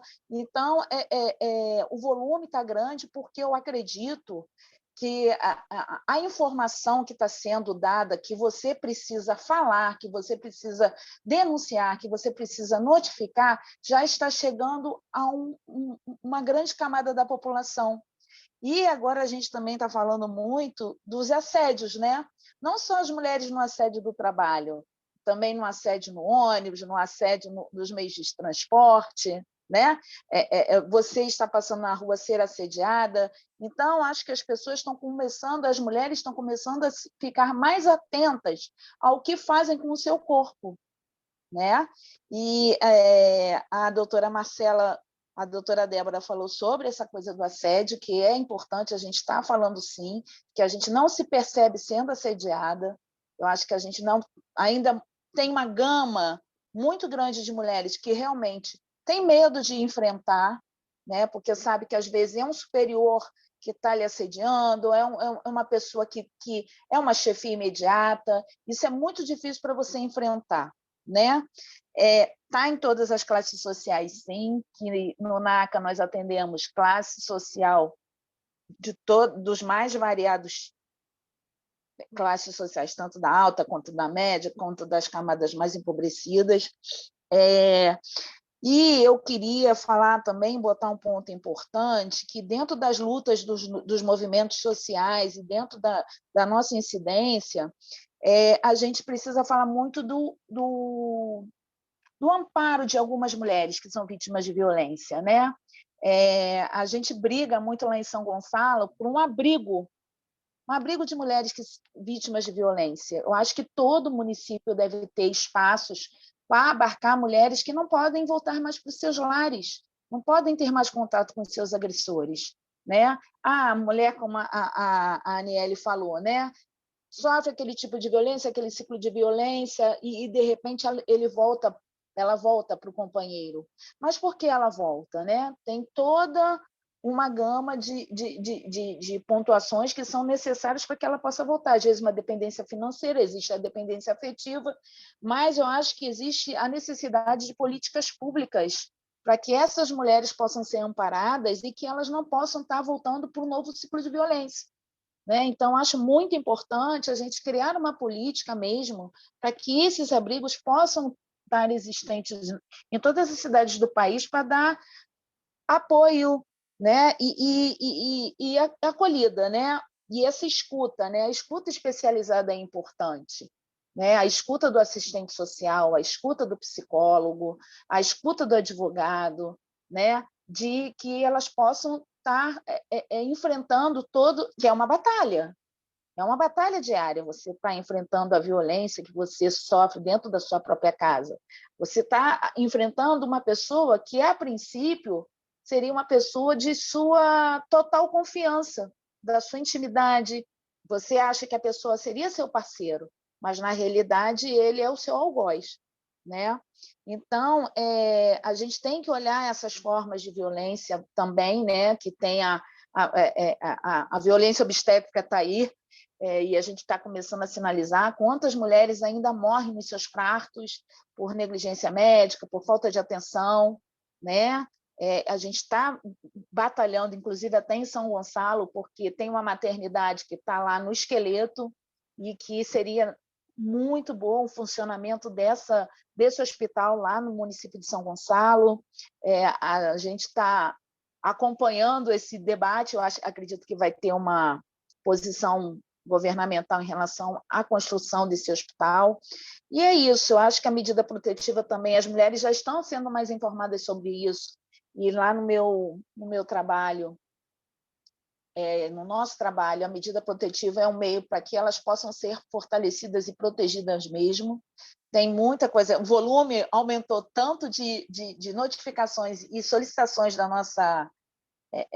do nosso acompanhamento e do nosso trabalho, né, também aumenta consideravelmente os volumes dos processos judiciais, né, porque, de uma certa forma, o NACA ele auxilia o sistema de garantia de direitos a estar identificando ou não que aquela criança sofreu algum tipo de violência doméstica. Eu acho que é isso que eu anotei, né? As violências transgeracionais eu já falei. É isso,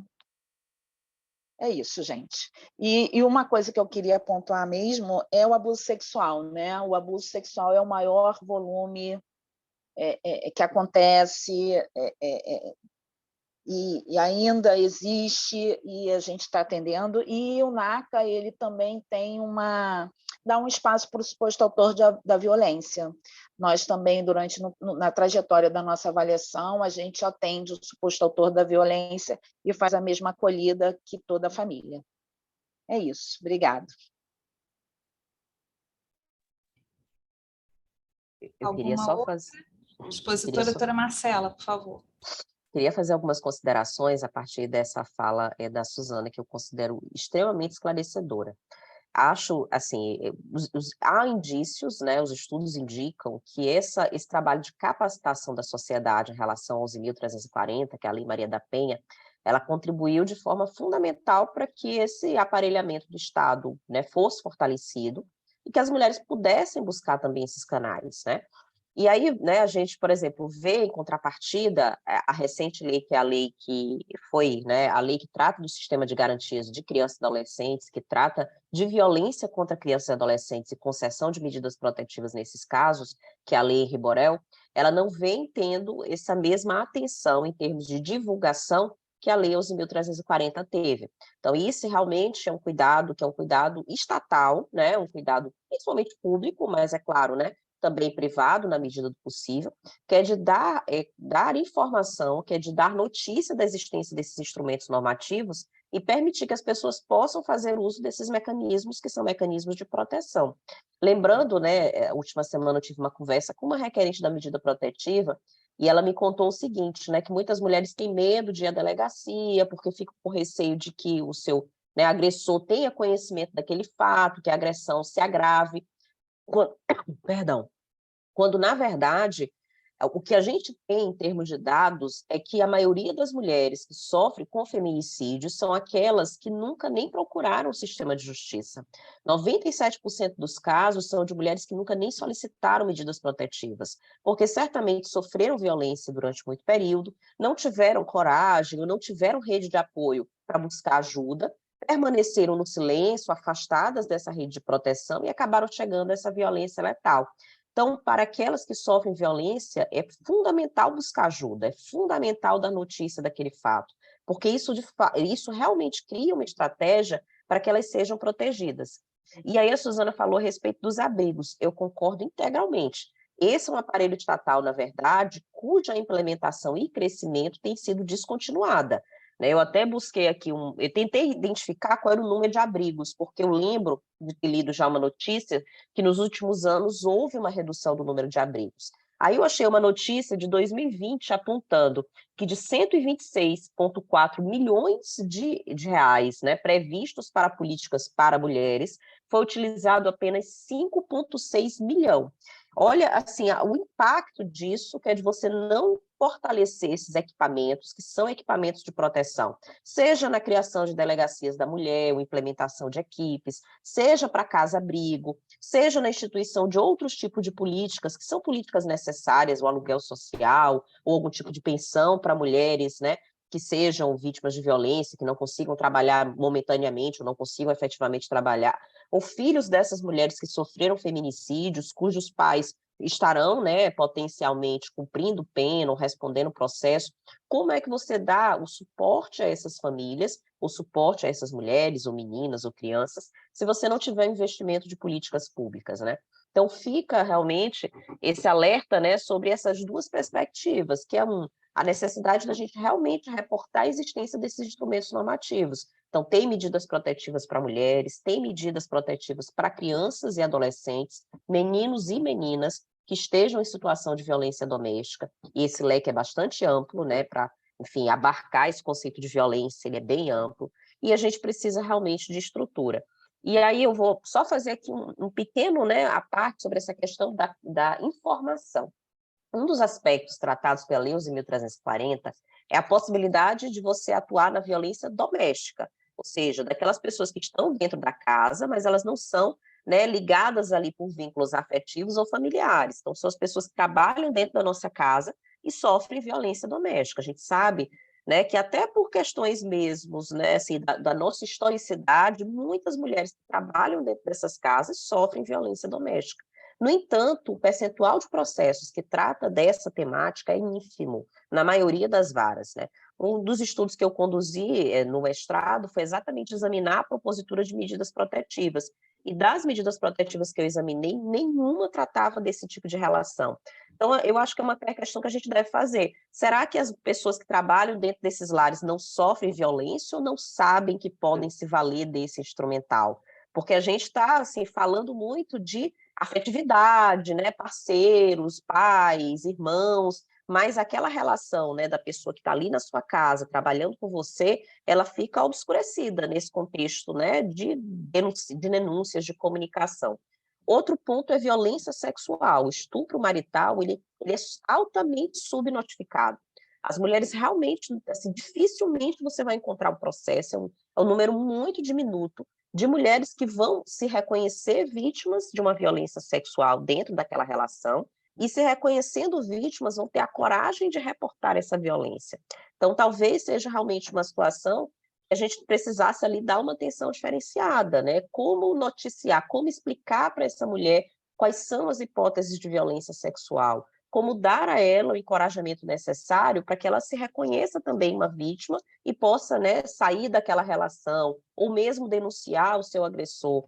Então, são, assim, para a gente ver, né, a Lei 11.340, ela é uma lei conhecida, ela é uma lei que tem ali, né, uma inserção social profunda, é de 2006, então ela já está ali conosco há bastante tempo, e ainda assim tem aspectos dela que ainda não conseguiram ser plenamente implementados, né? Violência sexual, violência patrimonial, também é uma assim que desaparece quando a gente fala, né, de noticiamento. As pessoas ainda não conseguem entender assim, o que eu faço nesse contexto da violência patrimonial? O que eu faço nesse contexto?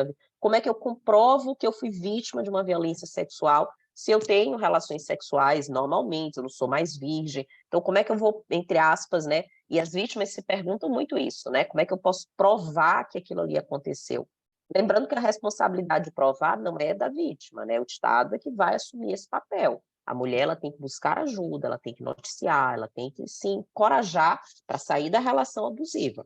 Mas a prova é uma outra questão, uma outra problemática. Gosto de dizer isso porque sinto que às vezes a mulher fica inibida achando que ela tem a obrigação de chegar na delegacia, né, com o rol de testemunhas, com os documentos, com tudo, assim, como se fosse uma coisa muito clara. E não precisa, assim, nem precisa de nada disso para requerer medida protetiva. Doutora Marcela, vou comentar então, porque Suzana, a doutora Marcela trouxeram agora elementos assim tão interessantes do ponto de vista, né, que provocam reflexões mesmo, né? Como, por exemplo, trazer esse debate do estupro marital, né? Uma vez que dentro dessa instituição família, nessa historicidade da instituição família, sempre o corpo da mulher era tido como um objeto, algo disponível ao uso do marido a qualquer momento, né? Então, acho que isso aí, provavelmente, pensando aqui agora, né, que foi tocado no assunto, isso deve interferir muito na interpretação da vítima sobre o que é um estupro, né?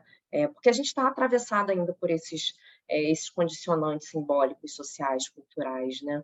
E pensei em outras coisas, um debate realmente muito rico, como disse a Iris, né? Dá para a gente ficar aqui horas e horas e dias, né, debatendo o assunto, porque são muitas vertentes da violência, né? A gente tem aquela imagem típica, né, do marido que agride a mulher fisicamente, né, que é o tapa, ou o soco, a marca física, e quando esses elementos não estão presentes, eu também percebo isso no discurso, né, de muitas mulheres, de que isso, né, o que eu vou fazer? Vai ser a minha palavra contra dele. O que eu vou mostrar? Né? E isso faz com que a própria vítima questione a si mesma. Então, se eu não tenho que mostrar, talvez eu não tenha sofrido uma violência, né? Se eu não estou com marcas palpáveis, visíveis dessa violência, como é que eu vou mostrar? Né? A violência psicológica entra nesse bojo também, porque são as palavras, né? E como mensurar esse sofrimento e o dano psicológico é muito difícil, né? As pessoas não têm, é difícil para a gente mesmo reconhecer, e as pessoas não têm essa dimensão do quanto aquele sofrimento mental, aquele sofrimento psíquico está atrelado, às vezes, a essa situação de violência reiterada, né? Quanto mais sutil, aí é uma especulação minha, que acho que as debatedoras aqui vão ter mais capacidade de comentar, mas eu acho que quanto mais sutil é esse tipo de violência, mais ele tende a se perpetuar ao longo de muito tempo, porque é difícil de você colocar, de fato, um limite, um basta, quando você não consegue nem reconhecer que aquilo pode ser uma violência, né? E acho que esse é um momento social, esse momento histórico, muito importante para a gente debater esses assuntos, porque tem muitos casos sendo tratados na mídia, né? A própria legislação, né? Quando eu não vou lembrar exatamente qual é a questão, o nome do dispositivo legal, mas teve o caso da Patrícia Ferrer, que virou lei, né, em relação ao abuso, a revitimização de pessoas que sofreram violência sexual, né, que foi o caso em que ela, ao apresentar ali a situação, ela foi revitimizada pelo advogado, pelo magistrado, né, ao apresentar uma acusação contra uma pessoa que tem um poder econômico, social grande. Assim, isso é um ponto também que eu queria comentar aqui com vocês, que eu tenho refletido, né? O quanto é importante esse tipo de exposição desses casos na mídia, né? Recentemente, a gente teve muitos casos no Brasil, eu não consigo nem separar todos, mas, assim, um caso emblemático foi o caso do João de Deus, né? Uma vez que uma pessoa conseguiu denunciar, a quantidade de mulheres que tinham histórias ali guardadas de violência veio. Por quê? Porque a gente está tratando de uma figura pública, de uma figura cuja confiança da sociedade é muito grande, né? Uma figura religiosa, uma figura, né? Se a gente for falar de movimentos também que ocorreram nos Estados Unidos, né? Como o Me Too, que era as denúncias de assédio na indústria cinematográfica, né? Esses movimentos, quando a gente está falando de figuras políticas que têm algum tipo de proeminência social, né? Quando o agressor é esse tipo de pessoa, a dificuldade para exposição, para você chegar a uma delegacia, chegar ao judiciário é muito maior, pela repercussão que isso vai ter, pelo poder econômico que o outro lado representa, e que vem muitas vezes dessa forma muito violenta, inclusive, imagino, nas audiências, né, no próprio processo, né, em que a vítima é revitimizada, né, que ela tem que ela é interpelada sobre como que ela estava se portando, qual era a roupa que ela estava vestindo, por que ela estava passando num horário, na hora tal, num lugar desprotegido, ou por que ela tinha bebido muito. Então, essas interpelações ninguém nem precisaria fazer, né? A própria mulher, de um modo geral, já faz a si mesma o tempo todo, e quando ela chega, né, com a coragem de assumir aquilo, ela é, muitas vezes, colocada novamente nesse lugar, né, de questionamento, e de retroalimentando essa ideia de que a vítima provoca a agressão, né, que é é uma ideia completamente equivocada, né? Mas eu queria comentar justamente isso, né? Esses casos de grande repercussão, eu acho que eles também têm um papel informativo, né? Acho que as pessoas veem também ali pessoas famosas que estão em denúncias, e aí, nossa, se ela conseguiu, né? E o caso dela é parecido com o meu, eu de repente vou conseguir. Ou quando é o caso de ter o mesmo agressor, né? Essas agressões perpetuadas por médicos, por figuras religiosas, né? Uma série que, assim, realmente só ganham força no coletivo, né? Quando uma decide, e aí vem não sei se uma decide sozinha também, haveria de questionar isso, né? Mas quando a gente tem um movimento mais massivo de vítimas, e aí outras pessoas passam a se reconhecer como vítimas. Era isso que eu queria comentar. Eu queria fazer um parênteses aqui, relembrando que durante a saudação inicial que a doutora Débora fez, né, a diretora do foro, a juíza federal Paula Provedel, ela né, sublinhou assim, puxa, como é bom vê-la nesse local, né, nesse cargo, né, nessa função, exercendo essa função. E aí, para quem não é aqui da instituição, vou dar o meu relato nesse sentido. Eu trabalho na comunicação social da Justiça Federal do Rio de Janeiro há 25 anos, um pouco mais de 25 anos. Durante todo esse tempo, eu tentei puxar aqui da memória rapidamente e lembrei que dos 13 magistrados que atuaram na direção do foro, exercendo a direção do foro, apenas 2 eram juízas, né? Incluindo a doutora Paula aqui. Então, o tema hoje a gente não está falando de representatividade, mas eu acho que é um dado, né, relevante aí para a gente também considerar, né, como é que essa gama grande de violências se expressa e se manifesta. Mas eu queria pedir à doutora Débora, se possível, que comentasse aqui um pouquinho para a gente uma notícia recente, né? O Conselho Nacional de Justiça instituiu o julgamento com perspectiva de gênero. A senhora poderia comentar um pouquinho para a gente? O que isso quer dizer? Eu acho que no ano passado, ou há 2 anos atrás, né, o Conselho Nacional de Justiça aprovou uma recomendação, um documento que era um auxílio, ele tinha, vamos dizer assim, um valor de recomendação, que justamente tinha ali orientações, diretrizes. Eu acredito que a doutora Marcela vai poder até complementar. Eu já peço para a doutora Marcela, por favor, me complementar aqui nessa matéria, porque ela que é expert. Justamente para que a gente tenha um olhar destacado naquele julgamento, né? Então, por exemplo, só para trazer um exemplo da Justiça Federal, muito frequente, a mulher que carrega, vamos supor, 5 quilos de droga, é um valor considerável. 5 quilos de droga para a Justiça Estadual é uma quantidade de droga considerável, mas essa quantidade de droga ela está engolida, ela está dentro do corpo.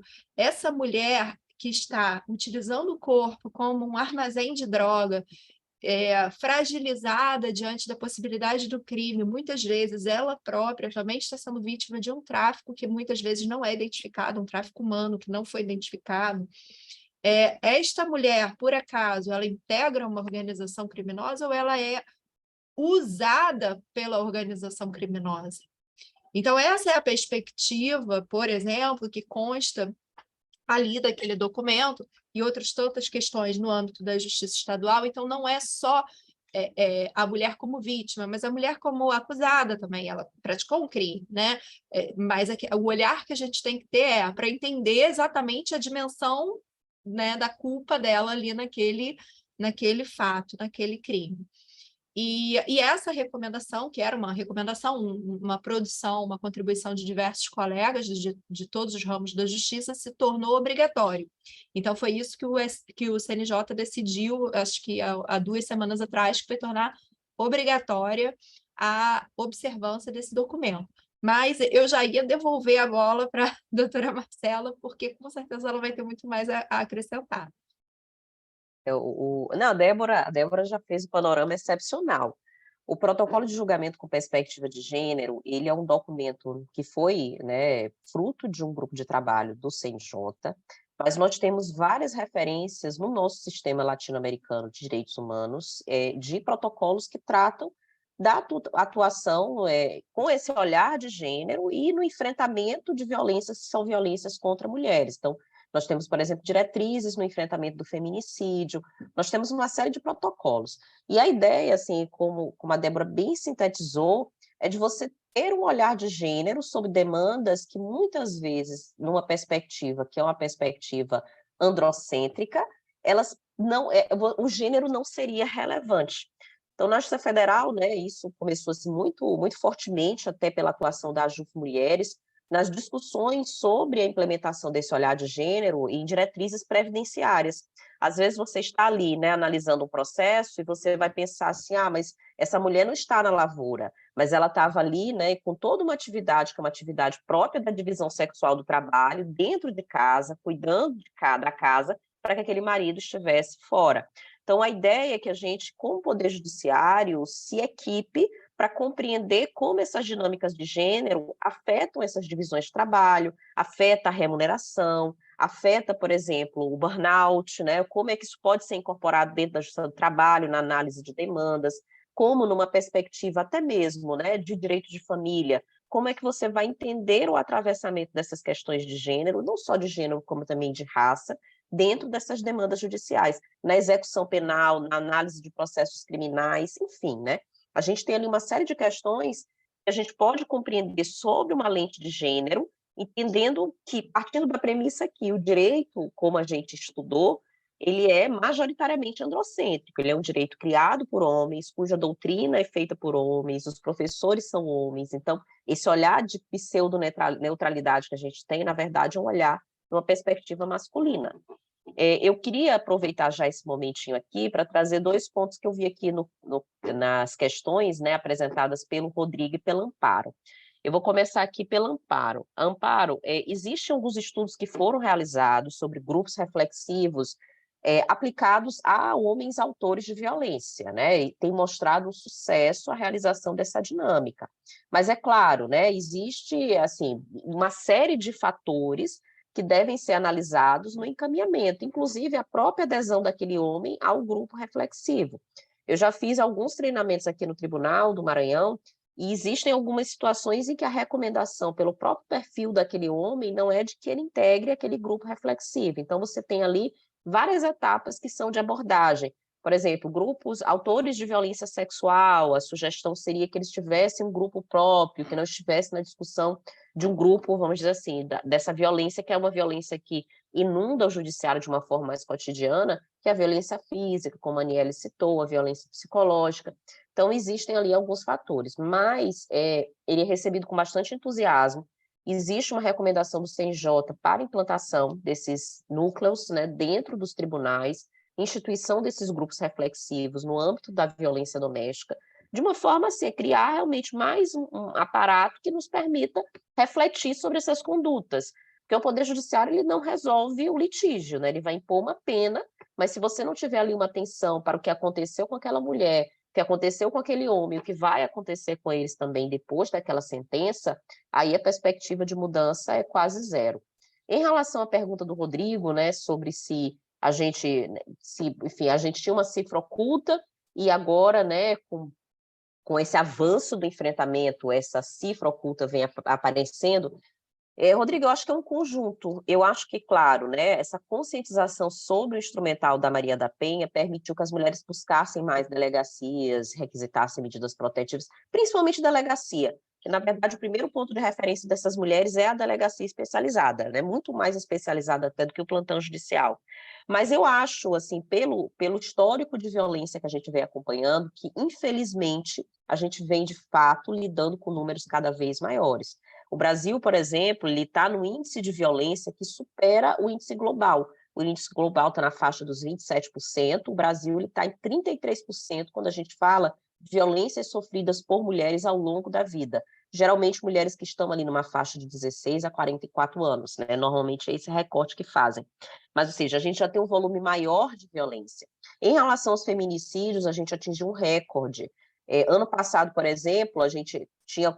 Em 2021, eram uma morte de mulheres a cada 7 minutos. Ano passado, já era uma morte de mulheres a cada 6 minutos e meio. Ano de 2022, né? A série histórica 20, 21, 22.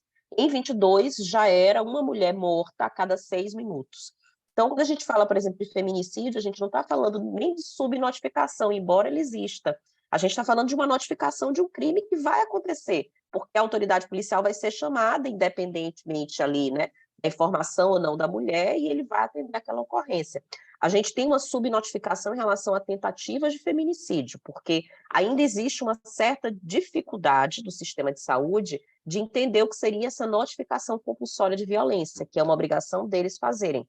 Então, como a gente tem uma dificuldade em relação a essa notificação compulsória, às vezes a mulher sofreu uma violência, foi ao hospital, recebeu aquele atendimento de urgência ou de emergência, enfim, e aquilo ali não vai para o nosso sistema, né, o sistema de acompanhamento do sistema de justiça, o sistema mesmo de saúde, né, como notificação de violência, porque não é feito, né, isso é feito realmente de uma forma ainda muito precária.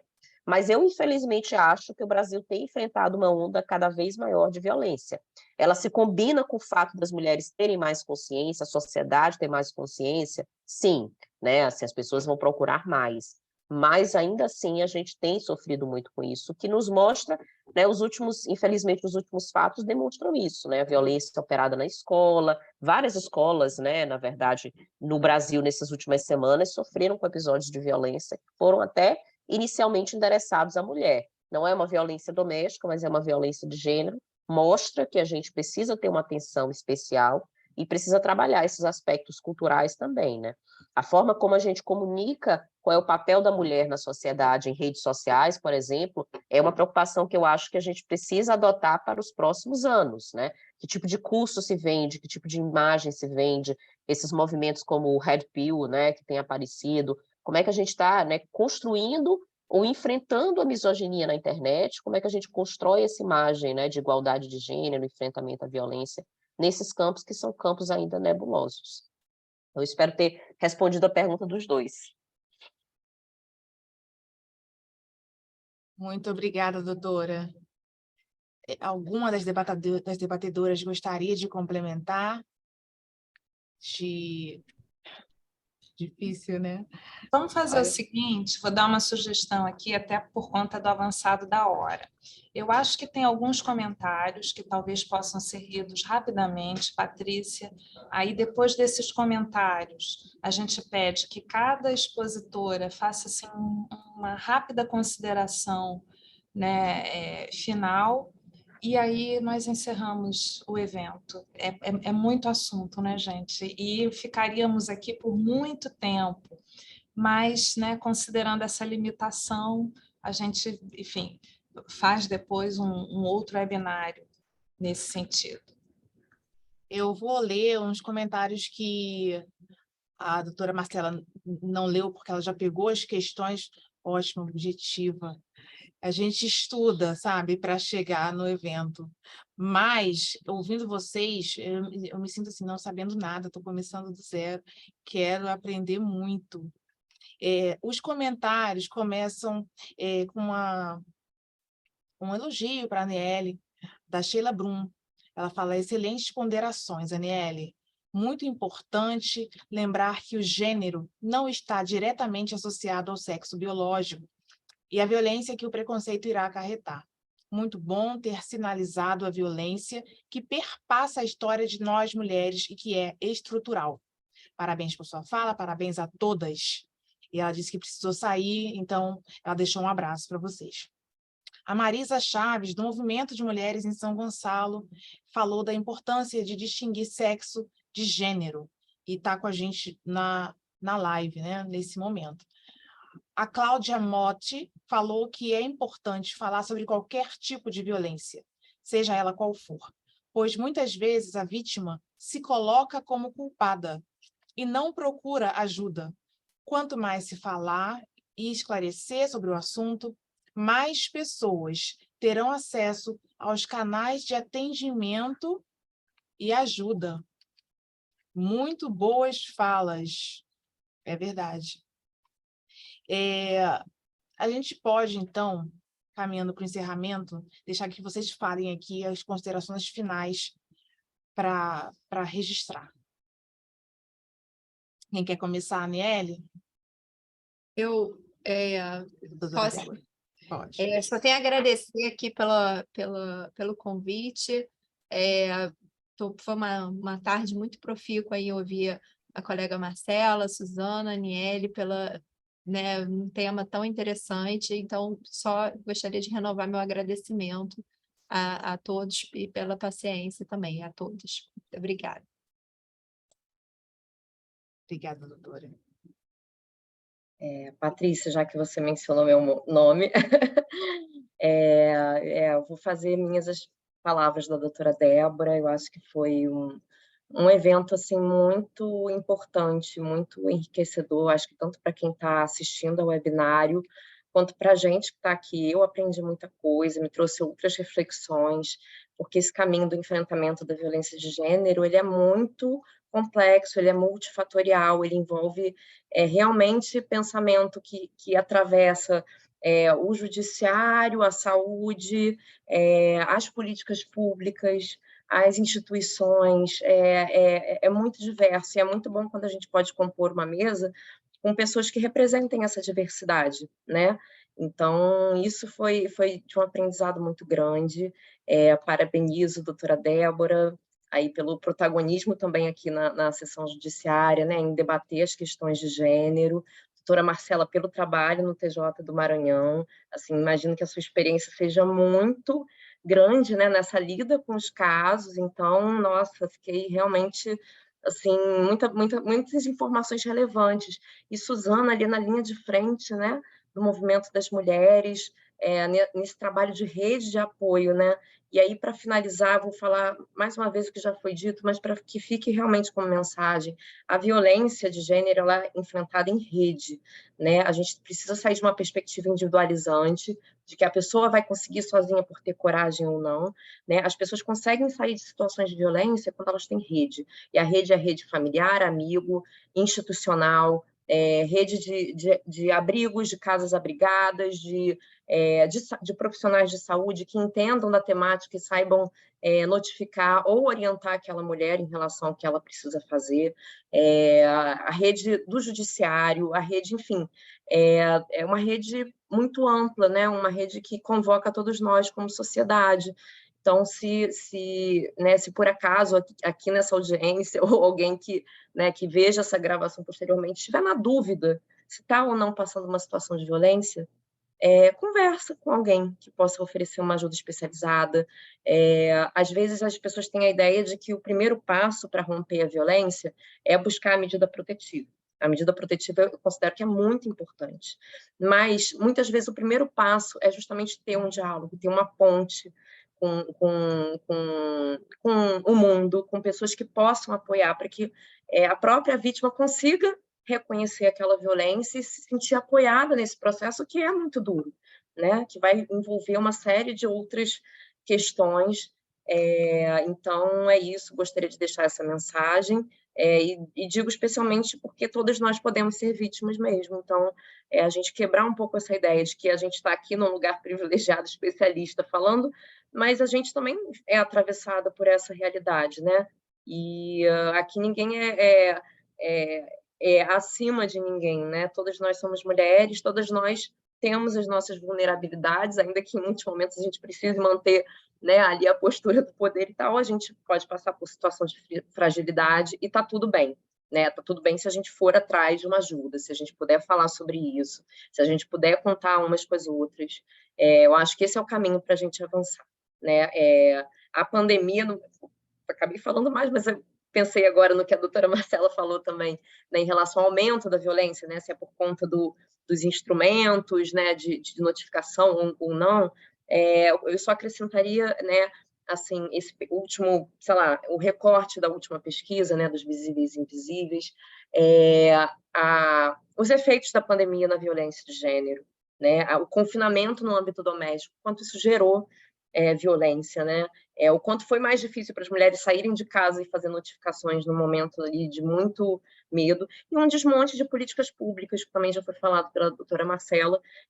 Eu acho que tudo isso contribuiu para esse aumento. O movimento, né, isso que se chama masculinidades tóxicas, ou, né, movimentos misóginos que ganharam força. A gente precisa estar atento mesmo e combater, porque a violência se origina aí.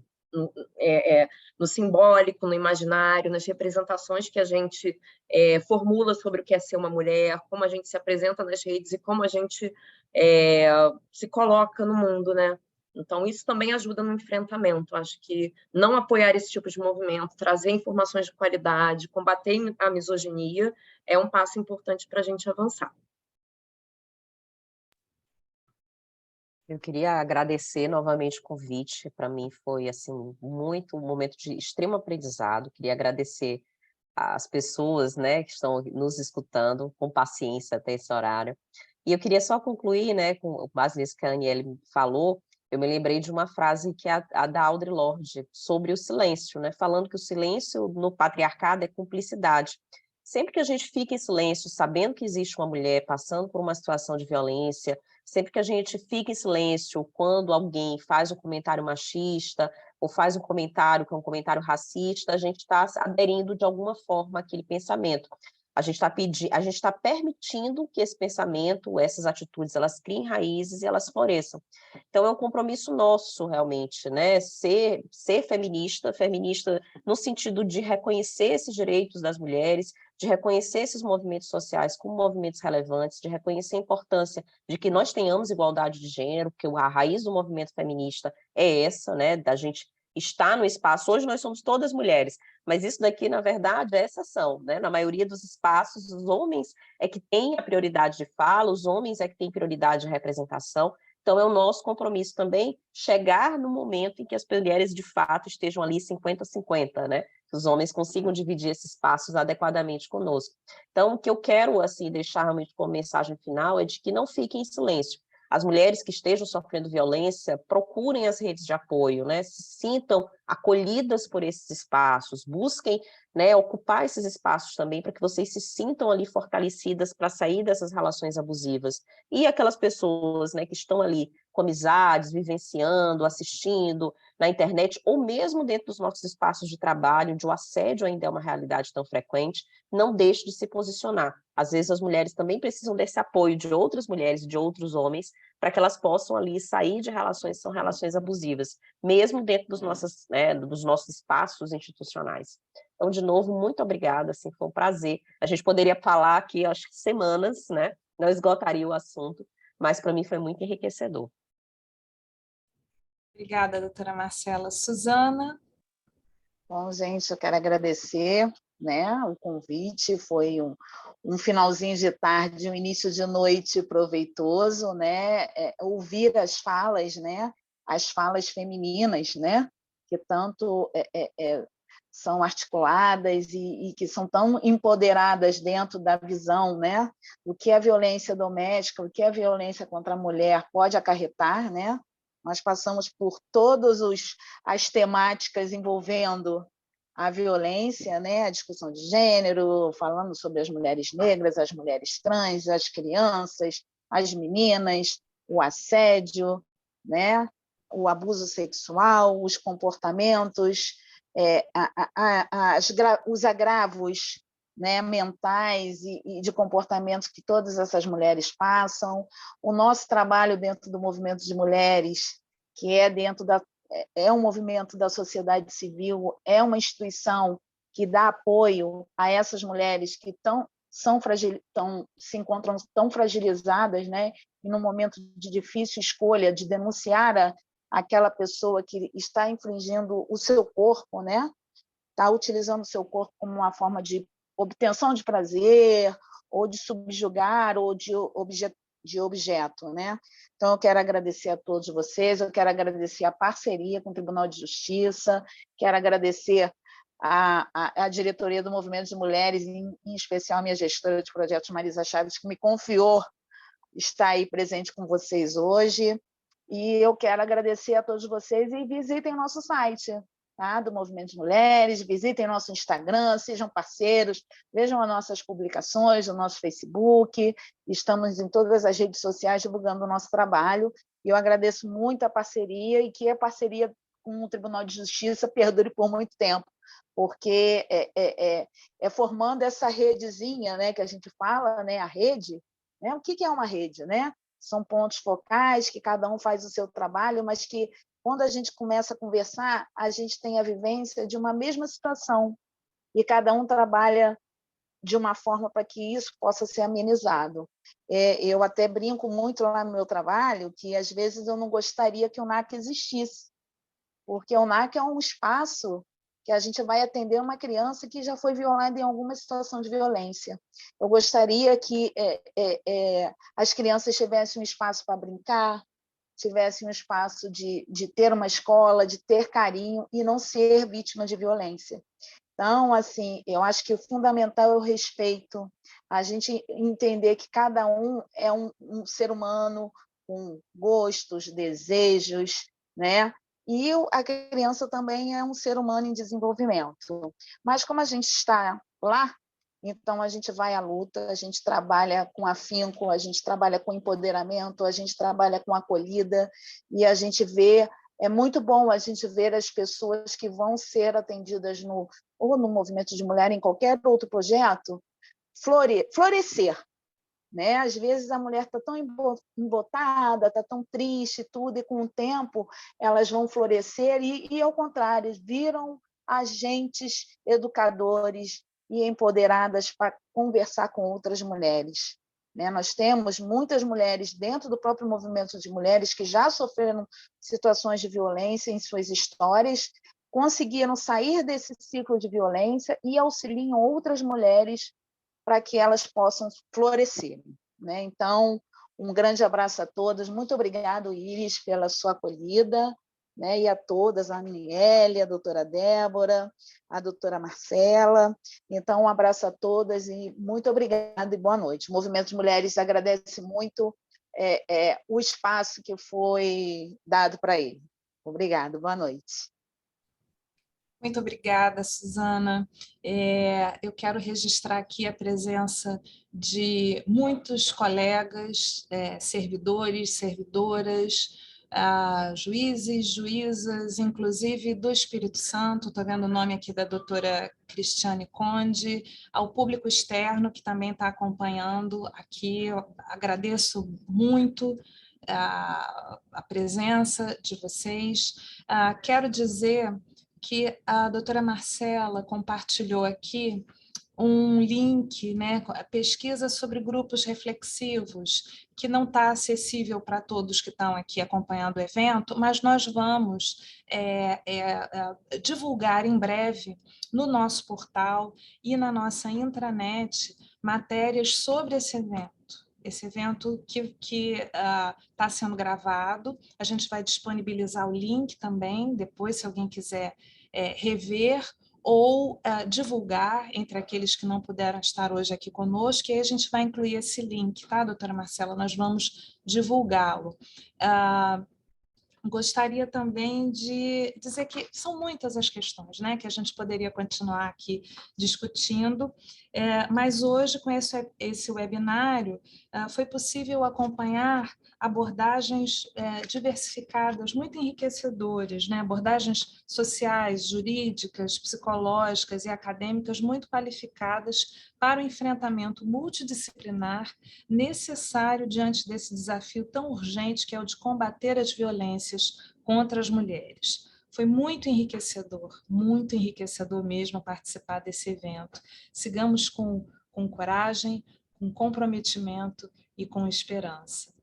Pati? Antes de encerrar, eu quero convidar vocês para participar de uma campanha que a gente está promovendo aqui na instituição, que é em prol das mulheres, que o Movimento de Mulheres de São Gonçalo assiste. Então, a nossa campanha vai até dia 31, até amanhã. Eu vou pedir para a equipe colocar aqui, para quem não tem acesso à intranet, a nossa arte da campanha. Quem puder fazer um print ou tirar uma foto, vai anotar ali os dados bancários, Você pode colocar para mim, por favor, Rogério? Obrigada. Tá começando a compartilhar. Isso. Essa campanha vai arrecadar doações em dinheiro, né? Transferência bancária, Pix. Vocês estão fazendo aí o print, tirando uma foto. Para quem é servidor, tem acesso na intranet, tá? Lá na aba principal da intranet tem dados para que vocês possam fazer com mais calma essa doação. Até amanhã, para quem é servidor, mas a gente vai ter essa gravação disponível e o movimento existe há 30 anos, a gente quer que continue existindo e crescendo, vocês podem continuar doando. E aí sim, a gente pode caminhar para o encerramento mesmo, desejando que no próximo ano a gente possa, quem sabe, comemorar avanços, né, em dados que vocês possam trazer com redução, né, de violência contra as mulheres, contra adolescentes, crianças. Agradecemos aos colegas, aos magistrados, né, a doutora Márcia Maria Nunes também presente aqui. Obrigada pela presença de vocês até agora com a gente, já passa das 7. E especialmente as brilhantes expositoras que tivemos hoje, que tanto nos ensinaram, colocaram a gente para refletir, para pensar e multiplicar conhecimento. E pesquisar também, né? Para que a gente continue aprendendo. Para todas e todas, eu desejo uma boa noite. E muito obrigada pela presença. Espero reencontrá-los e reencontrá-las em breve. Doutora Paula, a senhora gostaria de fazer o fechamento? Só agradecer, né? Agradecer essas exposições brilhantes, doutora Marcela, com os dados, com toda a pesquisa que realizou, doutora Débora, que, como bem dito, é um expoente aqui na nossa região, nesses assuntos, doutora Aniele, tão precisa, né?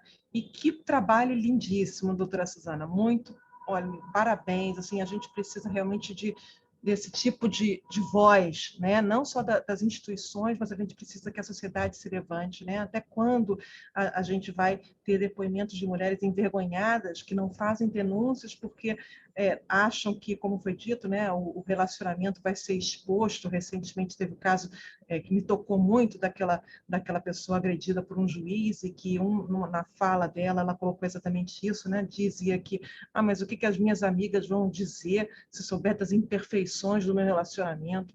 Quando que a sociedade vai mudar para que a gente não tenha esse tipo de pensamento, né?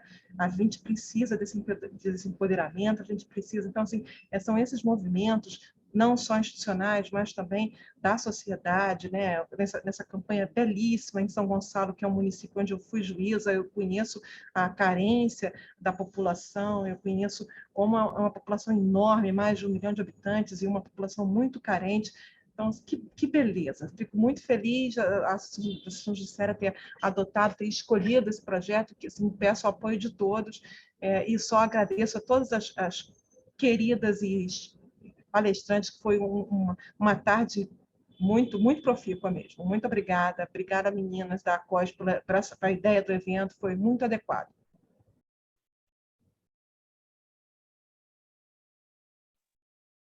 Obrigada, gente. Boa noite.